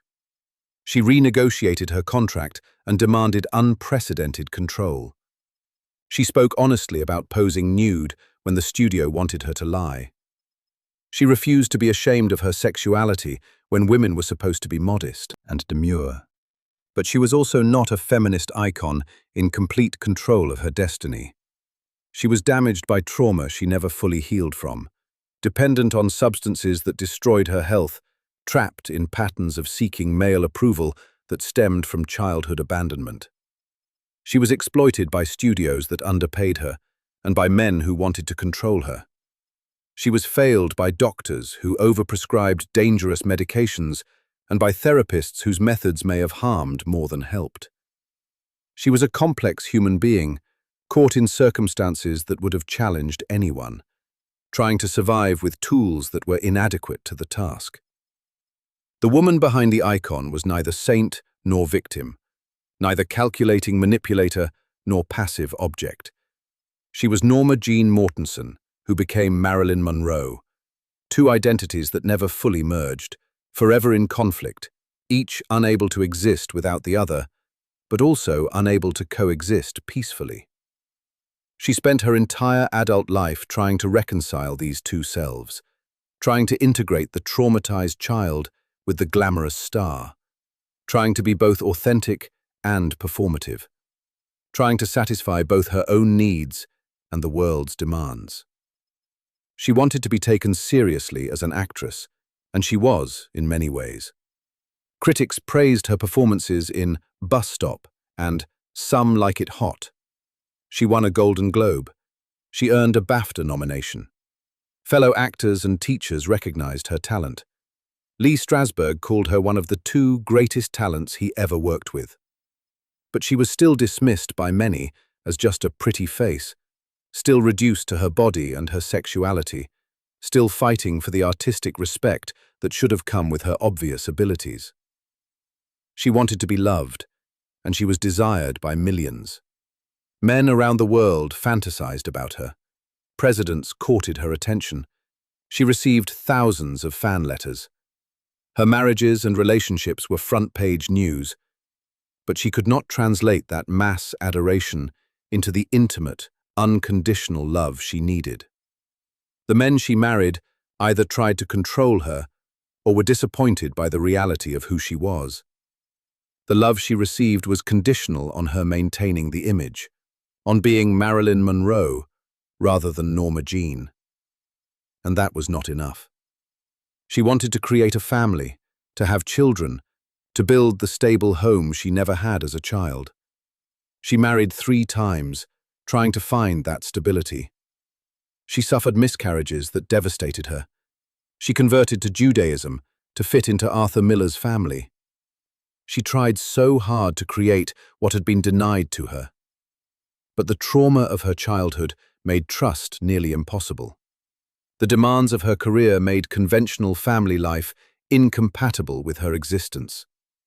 Her body, damaged by endometriosis and years of stress, could not carry a pregnancy to term. The family she dreamed of would never exist. In the end, she gave us immortality while finding no peace herself. The movies remain brilliant, performances that capture something ineffable about her presence and charisma. The photographs remain, thousands of images that show her beauty from every angle, document her transformation, freeze her forever at the peak of her powers. The story remains, tragic and compelling, a reminder of the cost of fame and the persistence of trauma and the gap between image and reality. Norma Jean became Marilyn because she believed transformation was the answer, that she could escape her past by becoming someone new. She succeeded beyond measure. Marilyn Monroe became one of the most famous people in the world, an icon that transcended her era and entered the permanent pantheon of cultural symbols. But the transformation could not save her. The past could not be left behind. The wounds could not be healed by fame or beauty or success. In trying to save herself by becoming someone else, she lost both the person she was and the person she became. Escalating on that August morning, when they found her body in the locked bedroom, phone still in her hand, empty pill bottles on the nightstand, the split between Marilyn and Norma Jean ended, finally. The performance was over. The transformation was complete. There would be no more comebacks, no more chances, no more attempts to reconcile the irreconcilable. There was only silence, and the beginning of a legend that would grow far larger than the life that created it. She gave us beauty and laughter and performances that still resonate decades later. She gave us complexity and contradiction, a reminder that people cannot be reduced to simple narratives or easy categories. She gave us a cautionary tale about fame and mental health and the treatment of women in industries built on exploitation. She gave us an enduring image of glamour and vulnerability that continues to fascinate new generations. But she could not give herself peace. She could not find the love that would have been enough. She could not escape the shadows of her childhood or the prison of her own image. She worked so hard, fought so many battles, achieved so much, and still ended up alone in a locked room with her pills and her pain. That is the tragedy at the heart of the legend. That is what we remember when we see her face on a poster, or watch her movies, or hear her name. Marilyn Monroe was 36 years old when she died. She had been a star for only about a decade.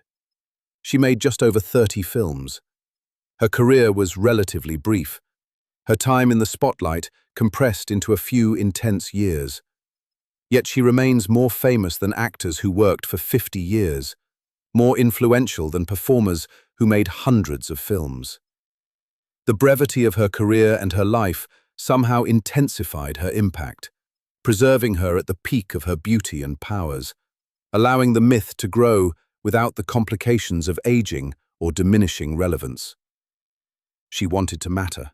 She wanted to be remembered. She wanted to leave a mark on the world that would prove she had been here, that she had existed, that she had been more than just another unwanted child. She achieved that beyond any measure she could have imagined. Marilyn Monroe will be remembered as long as people watch movies, as long as photographs exist, as long as we tell stories about fame and beauty and tragedy. But the woman who created Marilyn Monroe, the girl called Norma Jean who transformed herself into an icon, deserved better than she got. She deserved to be loved without conditions. She deserved to heal from her trauma rather than being forced to excavate it for art. She deserved to find peace in her own skin rather than constantly performing for others. She deserved to live longer than 36 years. She deserved a chance to become an older woman, to see how the story turned out, to perhaps find some measure of contentment.